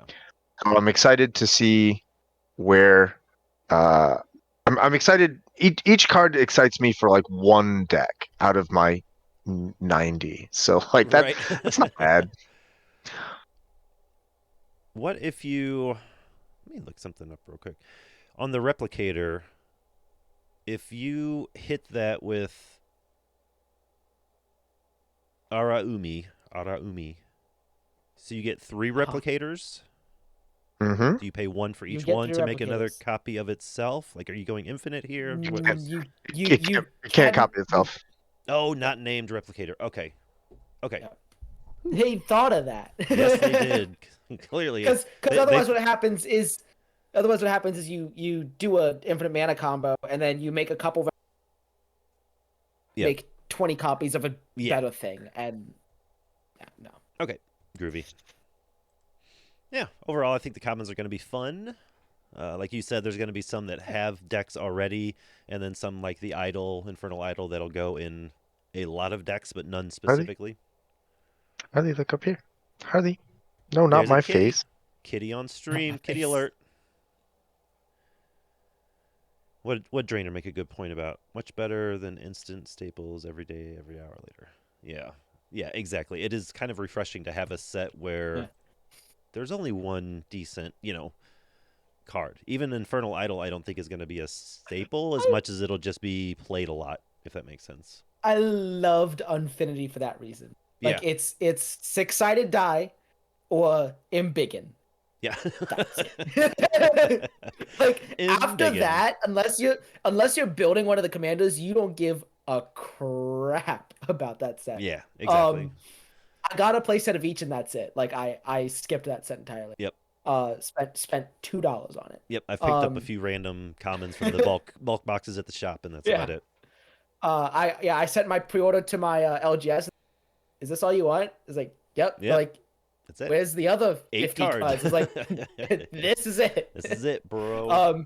This is it. I appreciate that Jumpstart 22 is very much, same thing with like the Warhammer decks. Like it was Darkness, and I got 2 of those, and then Unstable Obelisk got a playset, and Go for the Throat got a playset. Go for the throats. Yep. That's it. That's about it. Yep, same Because common aesthetic, you know, I had Go for the Throats already, but you gotta get the common. But they were set silver. symbol. They weren't black. Exactly. That's the problem. I think that's gonna be like my alter shtick. Is I'm just gonna alter set symbols. Drainer wants to know if anyone has had an opportunity to run stickers with command, performance, and finishing move. I have not. I have not played with a sticker. Wales plays sticker decks every now and then, but it's usually his mono white Park Bleacher deck. So the only stickers I have is I recently changed my Spanish only deck, an ADH deck, to be from Grixis to Naya, and sounds a good three way. of the cards sent to me were Italian, not Spanish. And rather than do a huge hoobah with TCG player Salos, I broke into stickers and stickered the Italian card. Okay. So I know when I go Alright, get alright. Spanish cards at future events, the replacements can just be replacing Italian cards. There you go. Easy cuts, right? Yep. And it's close enough that I can kind of read them, but like I can still look at them and be like, this is Spanish. Nice. But yeah, I'm not a fan of the stickers. And we can talk about my opinion of the year of mechanics Right. when we get to the end of this month and we have our special. I have a whole. It's Ooh, great. he's got something playing for us, Yeah. huh? Oh, I got a rant. All right. Well, what do you guys think about talking about some new potential commanders? What if instead of going through all 12, we just like picked 1 or 2 that we each individually like? Sure, that's fine. I'm cool with that. Because there's Oh, some of to these make that- a decision. I mean, if you want to talk about like 6 of them, we can by all means talk. Yeah, and I'll go ahead and throw up the Never slideshow on the screen million and years. just find the ones we're talking about as we talk about them. Yeah, I'm just like I would never in a million years run some of these as commanders. So Well, why don't you start us off, Liam?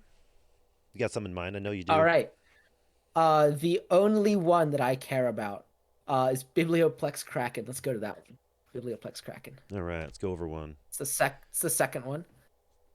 It's 4 and a blue for a 4/5 Kraken. When it enters the battlefield, you scry 3. And when it attacks, you may return another creature you control to its owner's hand. If you do, the Kraken cannot be blocked this turn. I love this card. I love this card so much. I don't know why. Part of it is definitely the Biblioplex flavor of Strixhaven. Okay, that makes sense. Part of it is also definitely this feels like it's not, but it feels like Yuriko. And I had a Yuriko deck for like 2.5, 3 years. I dismantled it this year. Okay. But I had a Yuriko deck for a while, like ever since it came out, and this feels like Yuriko. It's got ninja shenanigans with ninjutsu. Because you return a ninja to hand, Biblioplex Kraken's unblockable, ninjutsu it out. The 5 mana is atrocious, but 5 mana lets you scry 3, which is that kind of Yuriko top fixing thing. Yuriko's flipping cards off, but flipping cards off the top. But the digging is what I'm getting at. Like you're scrying 3, you're adding stuff. Yeah, I like this card a lot. I do. And And the art's sweet. I don't think I'm gonna build a deck around it. But I like it a lot. And if I was to build a new commander, it would absolutely be this one. Yeah, and Abby says it's a 5 mana Allura. Sure. Yeah. Yeah. I can see that. Except Allura's one of the ones that has backgrounds, right? No one cares about those. Yeah, and Allura's not a Kraken. Yeah, Allura doesn't have Strixhaven flavor. What is Strixhaven flavor is where it's at. That's right. All right, Dave, what do you got? You got one picked out? I'll be totally honest. Biblioplex was the only one I had in mind for this. Uh, I love the Kraken. I love like just putting a bone splitter on it and then like attacking with it to like bounce. I'll bounce Muldrift or whatever. Yep. Like, yeah, that's cool. So I just been like I've seen the others. Like none of them stood out to me, so I just spent a minute rereading them. There are two that I think are very cool, and I'm confident that those are the two our Brad is going to talk about. Okay. So I'm going to talk about Skull Slither Worm instead, All the way at the end. Okay. all the way at the There you end. Skull Slither Worm is a 4-mana mono black 3/3. Weirdly, it is a creature type worm, but not WURM. Yeah, not It's literally just a worm, WORM, actual worm. an actual worm, which is kind of cool. Yep. Skull Slither Worm has what I think is a very interesting ETB. When it enters the battlefield, each opponent discards a card. For each opponent who can't, put 2 +1/+1 counters on the worm. 2. I like that. 2. I Oops. like that this guy pivots. I like that he starts as a discard value engine, just damaging everyone's hands, Mhm. and you can grave flicker him. You're in mono black. You've got Gary, so you've also got sacrifice engines, and you've got your deadly disputes and your reckoners, whatever. Reckoner's Bargain. Bargains. Yeah. And like Bargain. Altar's Reap Reckoner's and Bargain. all that stuff. Yep. Yep, and you've got all of your feign death, Oh yeah. your undying malice, your demonic gifts, your Armor or abnormal whatever that turns. one we got recently was. Something. Yeah, you've got. I think armor gives it indestructible. It doesn't bring it back, Oh, it's but I might be. okay. Um, I get them. yeah, you've got all confused. these. I can never remember the names of more than like 3 of these cards at once, but I call them the grave flicker cards, which let That's you good. I sacrifice like a it. creature and then it brings it right back into play. Yeah. So yeah, you can do the grave flicker thing to make sure everyone keeps on discarding, and then at some point, like you're either going to continue getting value out of that forever, or if you can damage everyone's hands so thoroughly that they're all out of cards and like they can't discard anything else, like maybe if you hit a Delirium Skeins and then you hit the Skull Slither Worm, you've just got like a 9/9. Yeah. Hmm. Like that's not small. That's not small at all. Yeah. So like I don't think he's a very good discard commander. No. I think he's it's fun. He's outclassed by Marshcroc pretty horribly. He's outclassed by Ashiok's Adept. Sure. If you want to go hard into discard, I think there are better options. But I think he's a very interesting discard commander It is very interesting because of the counters. Yeah. because of his ability to pivot. Yep. Like Ashiok's Adept, I've seen Ashiok's Adept decks, and everyone's just like, I will throw all of my resources into making sure that no one else has resources. And you're like, okay, now what? And the guy goes, I don't know. I don't know. Like, I didn't know I had I to didn't think I'd keep get this planning. far. Like, I don't know what to do everyone would next. kill me. Yeah. No one has cards in the hand, including me, and I don't know what to do with this. And you're like, okay, all right, that's fine. And like Brownie said, like your Delirium Skein scenario, he's up to a 9/9 and no one has cards in hand to deal with it. Like No one has removal. So, yeah. Yeah, that seems good. That seems fun. Like I would build this commander just to try to do that. Like that exact turn. Like Yeah. it wouldn't be in the regular rotation of decks. I don't think I would keep it as a permanent deck. I would just try to do that, an overloaded Mind Rake and that sort of thing. Yeah. Yep, exactly. So, You hit the unnerve, you hit the Tacitur's Cruelty, that's it. Yep. and you grave flicker this guy, and he's thick. He's thick blood, no one can stop him, and then you have your fun for a game, and then you're like, okay, actually, discard is terrible, and I'm never doing that again. Goodbye, Skull You are Slither. 100% correct. Yep, that's how we do it. All right, let me. What's your commander, Brad? Tell me about the commander you're excited about Let's here. scroll through it here. Mine's probably obvious. I was almost on the Angelic Cub. I was on the Angelic Cub train for about 3 hours after it was spoiled, and then I did actually read it correctly the first time, but then it sort of sunk into me that it's not really that good at being heroic. Like you only get to target it. It only gets a counter for the first spell each turn.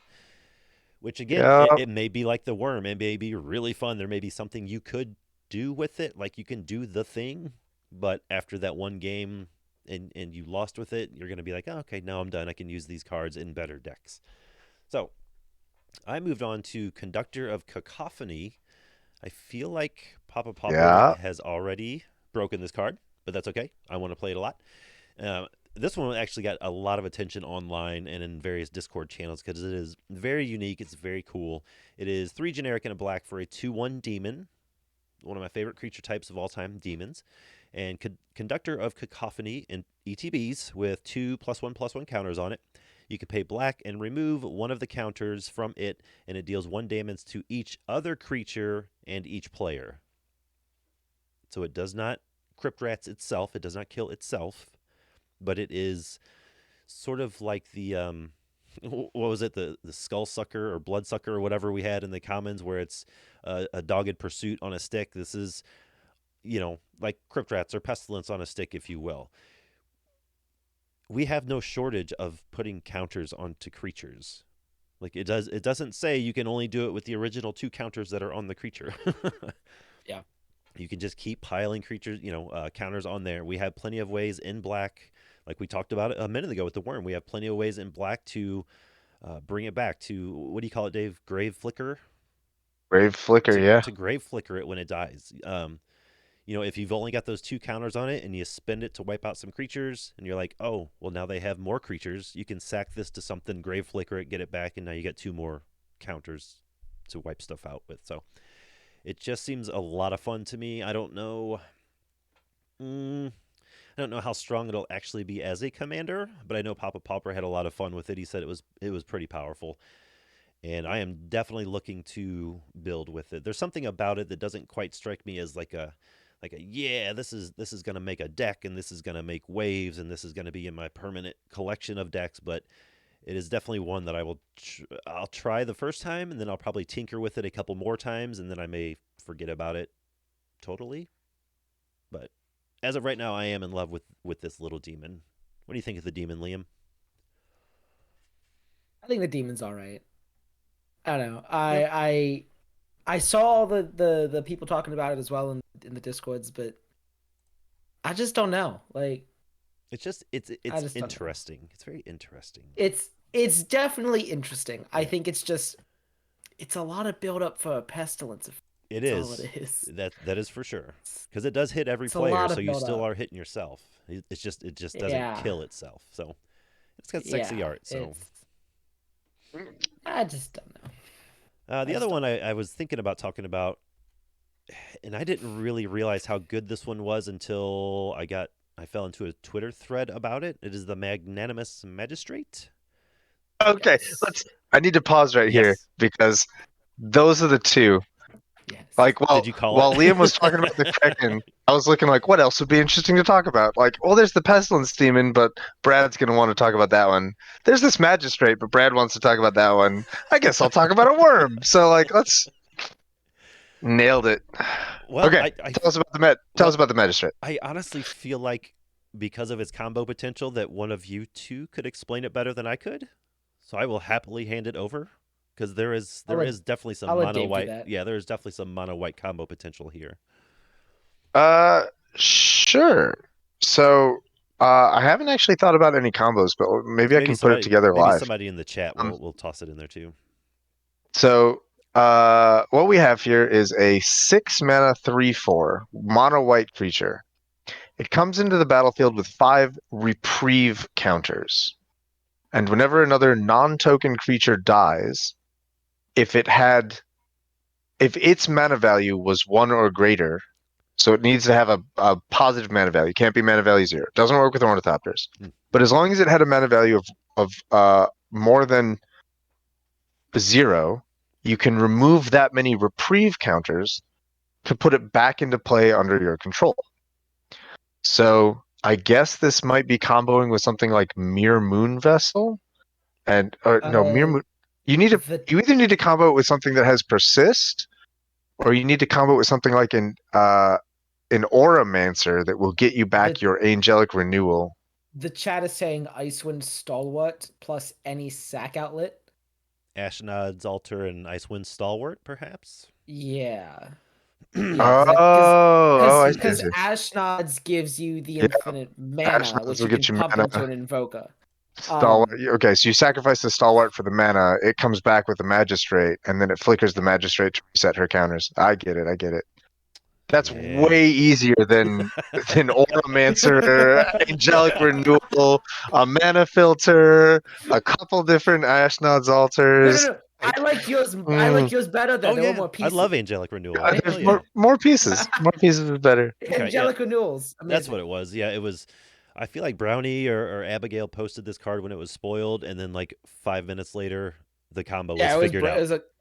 It's gone. Yeah. So That's cool. That's beautiful. I'm not a combo player, but mono white combo, infinite combo seems fun. What even are the invokers at white? That is a good question. +2/+2 and flying for 2 creatures. Yeah, so there's Bane's Invoker, which is 2 creatures get +2/+2 and fly. There's Dawn Glare, which is tap all creatures target player controls. Starlight is gain 5 life. Gain 5 life. So Yeah. none of those straight up win the game. I feel like there's I'm one just gonna point that out. I feel like there's one that we just got recently that it's like 5 generic and a white. All your creatures get +1/+1. Ambush paratroopers. There's a couple of those. There's the unicorn. There's a unicorn that does that. There's an ally that does that, and then a core warrior that does that they reprinted into without making it an ally. Yep. Yeah, but the unicorn that does it has that activate only once a ton text on it. No, it's only during your turn. Oh, I can read. Hey. I know English. Look, I'm computers and math. You can't make infinitely sized blockers, but you can make infinitely sized. All I see is activate only, and I just assume it's. Yep. I do that a lot. Honestly, that's a fair assumption. It's not a bad. All right. Well, is there any other ones you want to touch on, or you want to get to some questions? No, nothing else excites me from these commanders. No, really. Like these honestly feel like uncommon creatures. Like they're just sort of boring. They do a thing. They're probably really good and limited, and that's about it. Dumpstart doesn't even have limited. Well, that's true. Sure That's true. You just you shuffle up and play. You can't draft this. You buy 2 decks and you buy 2 packs. That's limited. Yeah. What's Easy. limited is the amount you can afford. That's what's got him. That makes me sad. The only other one of these that I wanted to just like high level mention was Distinguished Android is the soul sibling. But like that's it. It has like a cool the soul sibling that's attached. also like a terrible Olka. Yes, that one. The distinguished. Because I like bad cards, Dave. Yeah, I mean Olka's already pretty middly. Like you don't gotta make her worse. You don't gotta comfort her like that. You know, they are killing it What if I want with the artwork in this set, though. I'll give them that. It's solid artwork, yeah. It's very wild. It's very magic. Yeah, it is very magical. I feel like it's very very fantastical. Yeah. Yep. I'm all about it. So, I think we're about done with cards. You want to talk to the people? Sure. Should we get some questions rolling? Who's got some questions in the chat? I know you've been holding them back for the last hour and 20 minutes. Hit us. What you got in there, chat? Still got like 17 people hanging out, probably 16, 15. 17 people they're dropping. They're dropping like flies. Oh no. Oh, Abigail wants to know what's your cat name? This one is Harley. Ooh. She's the boss kitty. I have 3 other cats somewhere, but they don't want to hang out with me right now. Brownie wants to know what Liam's favorite secret lair is this year. So I do have an answer for this one. And that would be the only secret lair that I bought this year. That was the In Memoriam Jaya Ballad. So I completely forgot about that one. So I have like a deck built for like a deck built for most formats that I do once a year, just update unless there's a banning, Mhm. right? So like I have a modern deck, I have my deck, I have an Oathbreaker deck. That Oathbreaker deck is the Gideon draw that came out of the Gideon spellbook that I made the year that Gideon passed, in the lore. So I'm doing a second Oathbreaker deck for Jaya, Okay. because I'm apparently being morbid with Oathbreaker and making Oathbreaker decks for the planeswalkers that have died in the lore since I've been playing. But specifically like died. Like I don't mean like completed. I don't mean a different, like they are gone. They are gone. They are gone. Right. So that's been Gideon, and now that's Jaya. So that's the one that I bought. It was shipped and delivered. So the way that my friends do Secret Lair is to get that like free shipping bonus. Someone like puts up like all the money up front, and then we pay them back like over the next. Sure. So we get like the free shipping or the discounted. Mhm. And so my friend who lives 50 minutes away from me has my Secret Lair. Actually, his parents do. My friend goes to college 8 hours away. So his parents have my Secret Lair in my friend's Right. bedroom. So I've been waiting for Christmas break, even though end of October-ish. Yeah. I have to wait till Christmas break till my friend comes home to get it. Yeah. So I'm really looking forward to like the next 2 weeks I get this layer. Yeah. Little present to yourself. Yeah, from all the way in September. Yep. But yeah, that would be my favorite Secret Lair this year, just because it's going to be the face card of my newest Magic deck. Excellent. That was a very good answer. I think this next question is going to be, hell, we could probably make a whole episode about this next question, but we'll each give like one or two answers real quick. Drainer wants to know what your favorite decks of the year are. Dave, you want to start us Is off? this deck's? Oh, go ahead, Liam. Can I ask a question? Yeah. Is this decks we built, or is this decks that like someone else built and played on the Pro Ooh, Tour? that is a Like, good question. What is this? Drainer, what say you? In the meantime, Abigail wants. Oh, here we go. Decks overall, Decks I overall. suppose. So what do you got, Dave? Favorite 2022 decks that you've seen or lost Favorite to or played 22. with? That's a really good question. And I was just looking at I have a list here. No, that's not the list. Where did my list go? There's my list. Okay. I'm looking at the list of the 1, 2, 3, 4, 5, 7, 8, 9, 10, 11, 12, 13. I'm looking at the list of the 14 decks I built this year. And the ones that stand out to me are the Yamazakis because of how much they surprised me. Mm-hmm. Yes. I built Heiko because I thought she would be kind of cool, and I built Norika out of this sense of like obligation because, like I said at the beginning of the episode, I like parody. Like Sure. I liked if I had one, I was like, I got to build the other, and I felt sort of like I'm building this because I have to, not because I want to play Norika or because I will enjoy her. I love Norika. Like both of these decks play very differently than how I expected they would, and I just cannot get enough of either of them. Yeah, I could tell you loved The other- Norika when you played against. You were in the stream a couple weeks ago. I could just tell by the way Yeah. you were talking about the cards and playing the deck that you were like in tune with it. It was nice. She's very interesting to me. I think the other one. So I built a deck that I had an idea for a deck, and I was like, oh, that's really stupid. It'll never work. And I just like it wouldn't get out of my head, and I just kept thinking about it, and I was like, yeah, that's profoundly stupid. I'm not gonna. But what if? No, it's dumb. But if I did, no, it's really stupid. And I ended up like I showed the deck idea. Like I put together a prototype of it. Like, what if it looked like this? And I showed it to Blake, and he's like, "That's the stupidest thing I've ever seen." And I was like, "Right," but also like, I have to, right? And he was like, "Yes, build the deck." So like, I built it, and I was immediately like, "This is profound idiocy. I need to immediately mail this to the PDH." So I've never played with his deck. I built it, I put it together in paper, and then I just immediately put it in the mail. I didn't. I've played Oh, 0 games with it, but nice. I think it might be one of my favorites.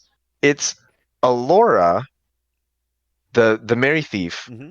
and Dragon Cultist, Ooh, and I've I'm paired these listening. two together. So the thief will make a creature unblockable. It'll make one creature unblockable at the expense of you bounce that card to your hand. Um, and the the dragon cultist says that if a source of damage dealt five if a source dealt five more damage, you get to create a dragon at the end of turn. Mhm. And so I was like, what if you did this with Arc Runner? Mm-hmm. Arc Runner is a 3 mana 5/1 haste. At end of turn, sacrifice it. But you don't have to do that with Alora. Right, like with Alora, it's and a lava axe, make a dragon, put it back into your hand. And Yep, like you just get to lava axe someone and make a dragon every single turn. I was like, that's dumb. That'll never work. that's But amazing. like there are so many cards that do this. And like Stormcaller is just this idiot body, like a 3 mana 3/2 that ETBs and deals 2 damage to everyone, Mm-hmm. which is enough damage to trigger the dragon. And Yeah, if you give it haste, you can just attack with it immediately and then bounce it to your hand and just like yes, exactly. Abby gets it. It's Is It Ball Lightning? It's an Is It Ball Lightning deck in Pauper, and it's the stupidest pile of cards I've ever put together. But like somehow it just works, and it that sounds like amazing. it's Oh, really dumb, and I love it a lot. But I've never played with it. I gotta get to the pals and yep. like actually get some games in with this garbage pile that Right, right. keeps on delivering. So those are my favorites from the year. That was a very long answer. Let's see. I think I'll pick one of my decks and one deck that I've played against. Of my decks, and actually, Abigail asked, "What's been your favorite commander from this year that you'll never take apart? You'll never take the deck apart." So I can answer Drainer's question and Abigail's question with Minthara. It has been my absolute favorite deck that I've built all year. I played it again last night. I had swapped out. I pretty much kept the deck the same, but I swapped out Minthara for Hero of the Dunes, which probably wasn't super great idea. Minthara was better, wasn't it? Minthara is better. It's just I love her so much. I love the deck. It's and I've played like Vizkopa Guildmage and Killian and all that stuff, and I always my heart my heart always comes back to Minthara. I love the commander. I love the deck itself. So if I had to answer Drainer's question, my personal favorite deck of the year has been Minthara. The my favorite my favorite deck that I've lost multiple times to against this year would have to be Abigail's Rilsa deck. I don't know what it is, but that is one of the more powerful decks I've ever played against. Granted, I don't play a lot of actual CPDH, um, but Rilsa has got to be up there as far as one of the most powerful decks I've ever played. And it's so crazy. Like, Rilsa's this 5 mana commander that on its surface seems really slow, hard to get out, but then in Abby's hands, it's down on turn 4, and they're turboing through the dungeon, and it's turn 8, and they've got this huge board of just creatures and initiative going, and it's wild how smothering that deck can be at times. So playing against, I think Rilsa is probably my favorite. Liara Portier is probably my second favorite. That's just a cool deck. Boros is hella cool. Boros slash affinity slash mid range is hella cool. Um, but as far as losing to a deck, my favorite deck I've lost to this year would have to be Rilsa. So, what do you got, Liam? Got some favorites from this year? Yeah, I got a couple. So I think outside of PDH, real quick. Modern, I discovered Hammer Time, which runs 4 times Ornithopter, Yep. which is beautiful. So I built that. I literally traded in like $100 cash for a Hammer Time deck. It was beautiful. Oh, nice. Yeah. So I did that, and then in EDH, I think swapping, which I like just in 2 months, swapping my Grixis deck into a Naya deck. I'd had that deck for about a year and a half, getting a little. So I just wanted to change. I wanted to keep the concept the same, but I wanted to just change the colors. So it's what I did. And the concept of that deck is play cards that are only in Spanish because my opponents just have to trust they do what I say they do. Um, so there's that. And then when PDH, this is a deck I'm actually still working on like actively. But about a month ago, I got this awesome Ornithopter altar from a guy called El Paz on Twitter. Yeah, I saw that. Uh, He did a Orzhov signet for me. It was amazing. yes, and this Ornithopter is now the latest commander that I have for PDH. So it is a colorless Voltron deck, basically. It's a hot mess. That is a I'm not gonna lie pile, to and you I love it. guys. Love the It's a sound of hot it. mess. It's still in development stage. I want to have a list by the end of the year. So that is my goal. Yeah. But like if you thought like in the first 3x3 episode my mono black Yoggle deck was a mess, wait till you see how I draw cards. I can't There's even a I can't even think about it. spare supplies. Yeah, spare supplies, prophetic Uh, prisms. lots of prayers. Is Oh, the yeah. answer. This is how I draw cards. Lots- My opponents Introduction do to it. prophecy. Uh-huh. Hey, Some here we lessons. go. All right. I am running all of those cards from Strixhaven. And the one from Battle for Zendikar. But Yeah. outside of that, the next commander that I have that I'm so excited to build, I'm gonna add some light here so you guys can see it, is actually the commander that I got from a gift exchange that a couple people on Twitter are doing, like just like amateur ultrists, like people who maybe sell some cards, but I think the vast majority of them don't. They did like a gift exchange, Yeah, like a of Secret ultras, Santa like just thing. really like a Secret Santa Yeah. thing. And this is the one that I got. And I'm not gonna reveal it right now. Wah, wah. I know. I've been holding some of you in but this is the next commander I'm gonna build, and I'm super excited for it. I will tell you what I posted on Twitter. I need combat based spells. There you go. So I at don't me even on know Twitter what this with commander ideas. is, so At me can't on bug Twitter me. with ideas. Is it I think- combat based spells? The commander was printed in the last 5 years. I'm guessing- Originally printed, not a reprint. Originally printed in the last 5 years. Ooh. So I was originally thinking either Balmor or the Ifrit, but now I think that might be wrong. The Ifrit from Is it we the just had Ifrit it. that gives your sorceries flash? Yeah, that's it. Yeah. That's what I was thinking. The one who ran so fast he accidentally planeswalked, I guess. Ooh, it could be the giant. Could Yeah. be Aegir. Ooh. Isn't that the giant one? If a giant deals damage The or freezing something. flame. Yeah. So, you guys got that to look forward to. When I finish the Ornithopter deck, I have to finish this. But yeah. Real quick side note on the Ornithopter deck. Yep. I've played against an Ornithopter deck. Someone in the PDH home base used to have an Ornithopter deck that they referred to as, so I taped a knife to my drone. That's pretty much what it is. Which I thought was like the best name for a deck ever. Yeah, just slap a bone splitter on there. No big deal. There you What go. could possibly go wrong? Yep. And I played against this deck once, and I was on my Autumnal Gloom deck, and I still feel a little bit dirty for doing this, but like when I was staring down the 9 damage Ornithopter and I needed to have an answer for it, I drew Feed the Swarm. Yeah.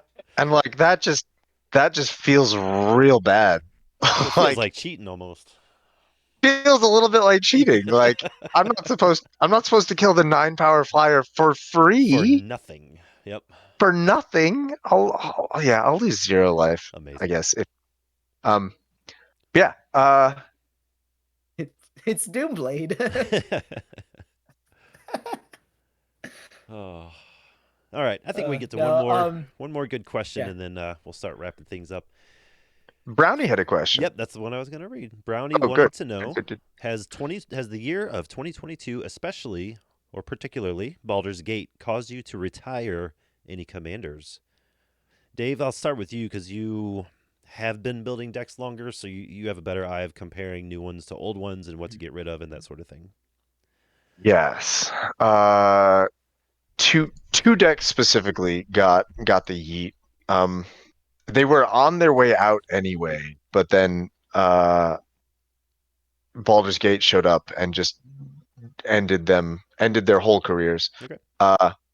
The first is when the original Commander Legends first came out, I built a Tormod plus Ghost of DiPietro deck. Sure.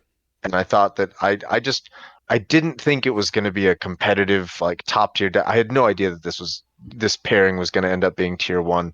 I just wanted to like build a deck that screwed around. I wanted to unearth things and then get a zombie for it. Right. And I 'Cause wanted that to sounds I wanted fun, to not broken. I wanted to get It's fun. get zombies when I attacked with the Ghost of DiPietro. And Mhm. like, I wanted to be able to cycle things and then get them back into my hand and get a zombie out of it. I thought the whole thing was just going to be really cool. Sure. And then my deck wasn't very competitive. It was kind of a casual-ish build of this, but it was still very strong.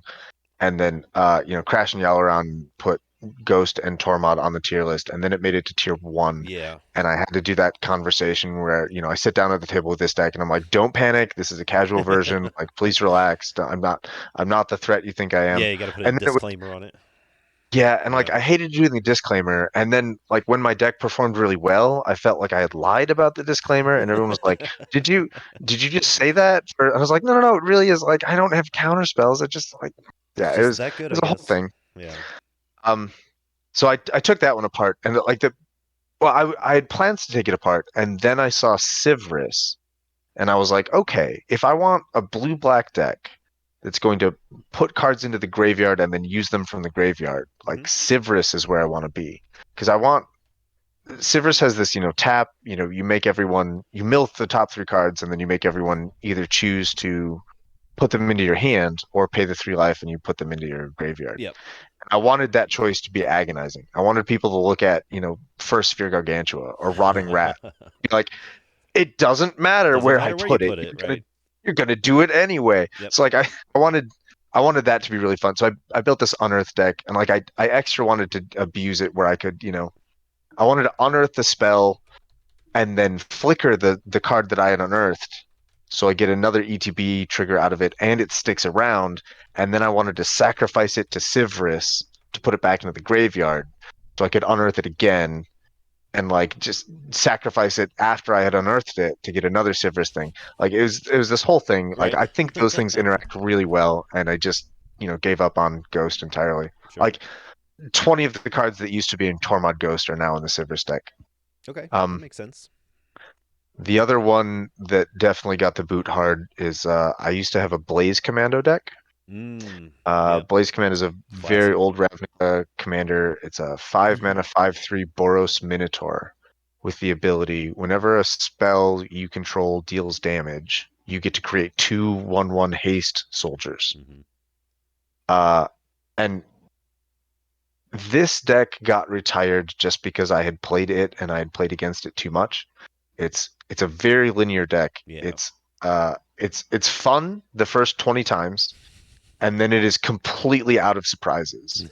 And in the 20 teens when I was playing PDH a lot with my local play group, it was a favorite. It got lent out a lot. I've seen this deck played 20, 30 times, and it didn't have anything new to offer me at that point. And I sort of that makes sense. There's only so far and then, you can go with it. Yeah. And then I sort of originally wasn't going to build Amber plus Veteran Soldier. Like it's something that I mentioned when we did our set review. I was like, Amber's good with Veteran Soldier, but I never really looked much into it. And then Matt Edwards on the Discord built it and was like, Alec, you got to check this out. It's really fun. And I was like, oh, you're right. And I started looking into it. I built a version of my own, and it is unbelievable. It is potent. It goes hard. Yeah. It just from turn 1. Yeah, it is delivering nonstop. And so a lot of the cards that used to be in Blaze Commando ended up in this, like, the Raid Bombardment, the Warded Battlements, some cheap burn spells. They ended up in this the Amber plus Veteran Soldier deck. Sure. Good answers, good decks. Yeah, both of those decks were on their way out anyway, but their exit was vastly accelerated by the existence of Baldur's Gate stuff. Sure. Yep. Baldur's Gate will do that to you.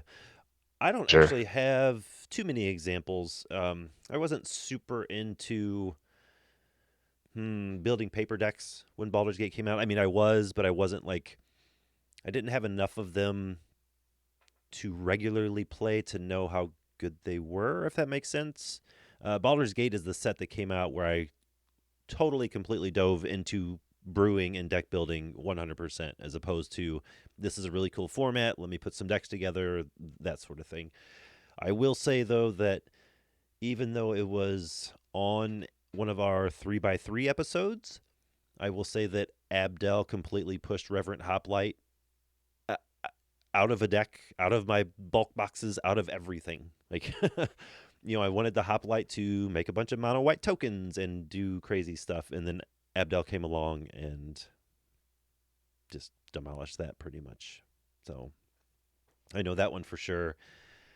Other than that, I don't think, for me personally, I don't think Baldur's Gate caused me to retire many decks as much as it did caused me to build more new decks. All the different dragon decks and the Thrakuses and the Mintharas and all this really cool stuff that was out there. And I'm the type of person too that, like, if I have, when Baldur's Gate hit the scene, I had 3 or 4 Orzhov PDH decks. So Minthara didn't push any of them out. I just built a new one for her, basically. Now, there are some that I don't play as much because I play her more often, but none of them are necessarily retired. I guess technically I did retire Brushfire Elemental when Thrakus came around, because I know they're completely 2 different types of decks, but Thrakus deals with combat and deals with damage the way I had envisioned Brushfire Elemental doing, and it never did. And Thrakus is way more resilient. Brushfire is strictly a 1v1 commander, and it's not even super good at that. Sometimes it is, but so Thrakus kind of forced me to retire and take apart Brushfire Elemental. So I guess there's that example. What about you, Liam? Did you send any out to pasture? I'm trying to think. I have this really bad habit of, even if I stop playing a deck, it just gets shoved into the corner of the shelf. I don't really ever dismantle any. There's some I'm thinking about.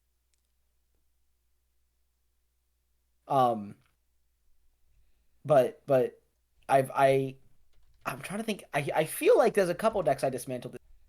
I can't think of any of them. I don't know. I don't know if my Mowu deck is that I don't. Ripley is still together. They might have been pushed to the corner of the shelf. They might still be on the shelf. Yeah. I don't know. But if they're not on the shelf, then they definitely were dismantled. I've definitely thought about dismantling them. Yep. Oh, Ripley. Ripley's amazing. Ripley's a glass cannon. Oh yeah, it is super glass cannon. That's fine. Ripley is the glassiest of cannon. It is a Fabergé cannon. Yeah. And what's even worse is I had at one point this year, and this is what makes me think that Ripley is still together. At one point this year, I had 3 versions of Ripley, like 3 like different Ripley decks. I couldn't decide how I wanted to play this deck. So one of it was like an actual attempt at building a Ripley deck. Like, okay, let's attempt this. And then once I played it for a while and I realized like how gamey it was, I did a Ripley deck where it was all instants and sorceries, like only instants and sorceries, beyond mana rocks. So there were mana rocks because the deck needs them. But outside of mana rocks, it was all instants and sorceries. And then I did a deck where it didn't matter, what the card type was. It was just straight 3 CMC. And that one was amusing. Okay. I don't think that one's still together, but I definitely still have one of Ripley. Oh, I know what I did. The Capenna ones. I made a lot of the Capenna ones, and I hated all of them. Like the 3-color ones. Yeah. Okay, that's fair. Yeah. It. I don't know. I think they were just they were a step above where I like to play at. Sure. And I I had just like I didn't like any of them. And then what's wild is like I talk positively about like I'm talking about not the other three non-legends, just the legends. Mhm. I love all of them the way they read. I love the concept of, Okay. but they all play very consistently in the decks that I built. The decks that I built, they played very linearly. It was every time. It's just me. Yeah. But outside of them, I wouldn't consider that like being pushed out by Baldur's Gate because I built them. Like they came out this year. Right. Like I built them, didn't like them, dismantled them. Yeah. Um, I there will. were Go ahead, Dave. but there I don't were think anything two was pushed. I don't think anything was pushed out by Baldur's Gate. No, nothing like that. there were two of the Capenna commanders pushed out some of my other decks. Yeah, no, I mean I- they're good. They're good. It's just they all feel linear to me. Like it doesn't really feel like there's a lot of choice. They all do the same thing, and I hate to say that. Like they all do the same thing every. Ideally, what your deck does, it's I the same Right. strategy, but it's like it the- felt like when I drew a card, it had to be played a certain way. Options. Yeah, the that makes two sense. the two decks I played do not feel linear or stale to me at all. One of them isn't really a new deck. One of them is I've had a Naya Slivers deck since like 2014. Mhm. Used to be with Notvine Mystic, and now it's with Brazen Upstart. And I think that that's just a massive upgrade. Okay. See, I I thought had about- Roko built. See, Rock, I originally I saw Rocco and I was like, oh, that's the new Slivers commander. I can get Muscle Sliver every time. And then I thought about it and I was like, I don't want to get Muscle Sliver every time. That's boring as hell. Right. So like I switched. Like honestly, I think Brazen Upstart is the vastly superior option for the Slivers deck because not only does it keep that freshness and randomness, but like it is a 3-mana 4/2 with Yeah, Vigilance. With vigilance, right? It goes hard. Yeah. It's gonna attack every turn, and like when it trades with something, like and it can trade on defense as well, which is berserk.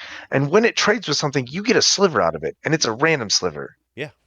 Like So you Brazen want to talk Upstart about is the sliver commander. you want to talk about building decks? Talk about building decks with parity. So it would like mentally kill me if I had decks built with legends and then I swap Rocco out for Brazen Upstart. Oh, well, just you don't have to build them And- all.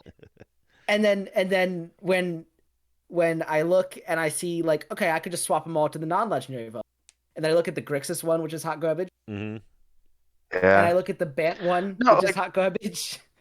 Well, And I'm just like, I will say that Baldur's Gate as a set forced me to I like Baldur's completely dismantle my Nimble Larcenist deck.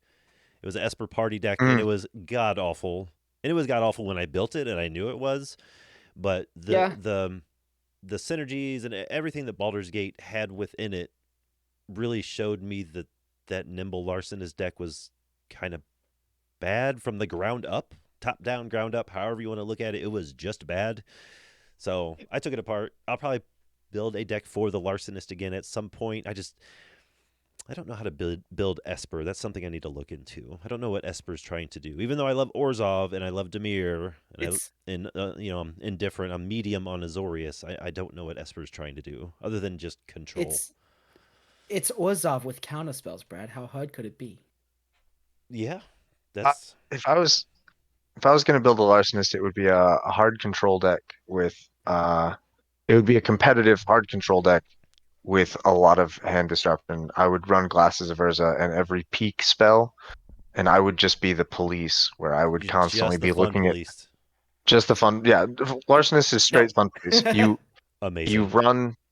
You run all of the peak and Sorcerer's Sight and Glasses of Urza and Gitaxian Probe so that you can see what's in everyone's hand. Mhm. And like when someone looks like they're about to combo, you just exile their combo out of their hand You just with the snatch it. Larcenist. Yeah, it's just gone. No one gets to have fun. And then like you flicker the Larcenist, and so probably you have flicker combo lines to end the game Sure. because you're already flickers. And yeah, that's it. That's like the whole deck. It's Yeah. boring as hell. And like the backup win con is just everyone scoops. Yeah, right. Everyone scoops. It's kind of a terrible deck. I did just remember talking about the Capenna Commanders has reminded me. There was another deck that I scrapped to build something else, and it was because I had Skyward Eye Prophets built as my Bant deck, And I mentioned earlier in the episode that I had built Norica out of a sense of obligation, and I didn't think it would be fun. I kind of built Skyward Eye Prophets similarly. Years ago, I was on this quest to have one deck built for each color combination, and Skyward Eye Prophets was the most interesting Bant deck I could find. And I wanted to do silly things with Freed from the Real or Galvanic Alchemist, where I just untapped the Prophets and then just Coiling Oracle like 7 times. Sure. And then, whatever, I'd have a full grip or whatever, and I had, a lot of lands, and I would play big spells. Like that was the deck. Sure. Turns out it was not only was it really boring for me, but a couple of years later I met Blake, and Blake built his version of Skyward Eye Prophets, which is just 8 times better and more interesting and like more fun. Right. And I was like, what is mine even for now? It's just to check that tick box that I have a Bant deck. Yep. And I know that feeling. Lagrella came out, and Lagrella offered us something truly beautiful, and that is 3 colors, Mm-hmm.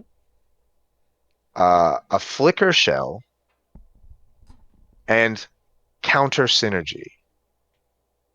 And so obviously, the thing that you have to do with Lagrella is the energy deck. You run every card that proliferates, you run every card that gives you energy.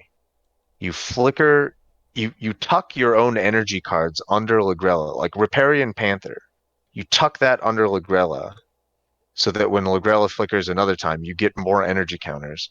And the tiger gets counters. And then you proliferate your energy counters and the counters on the tiger, and you just keep building up energy and counters and energy and counters, and you keep on flickering. You flicker everything you have at least once while you keep other creatures on lockdown, and then you just do energy things. And like it's like I've seen other Okay. people build decks as just flicker control, and I'm like, Yeah. you're Mhm. boring. You're boring and you're You're unoriginal. boring. You're boring. But like Okay, I can get energy, behind this that. is I've wanted to have an energy deck for years, and like I thought about building like that fusion elemental plus every energy card, but like even that's kind of boring.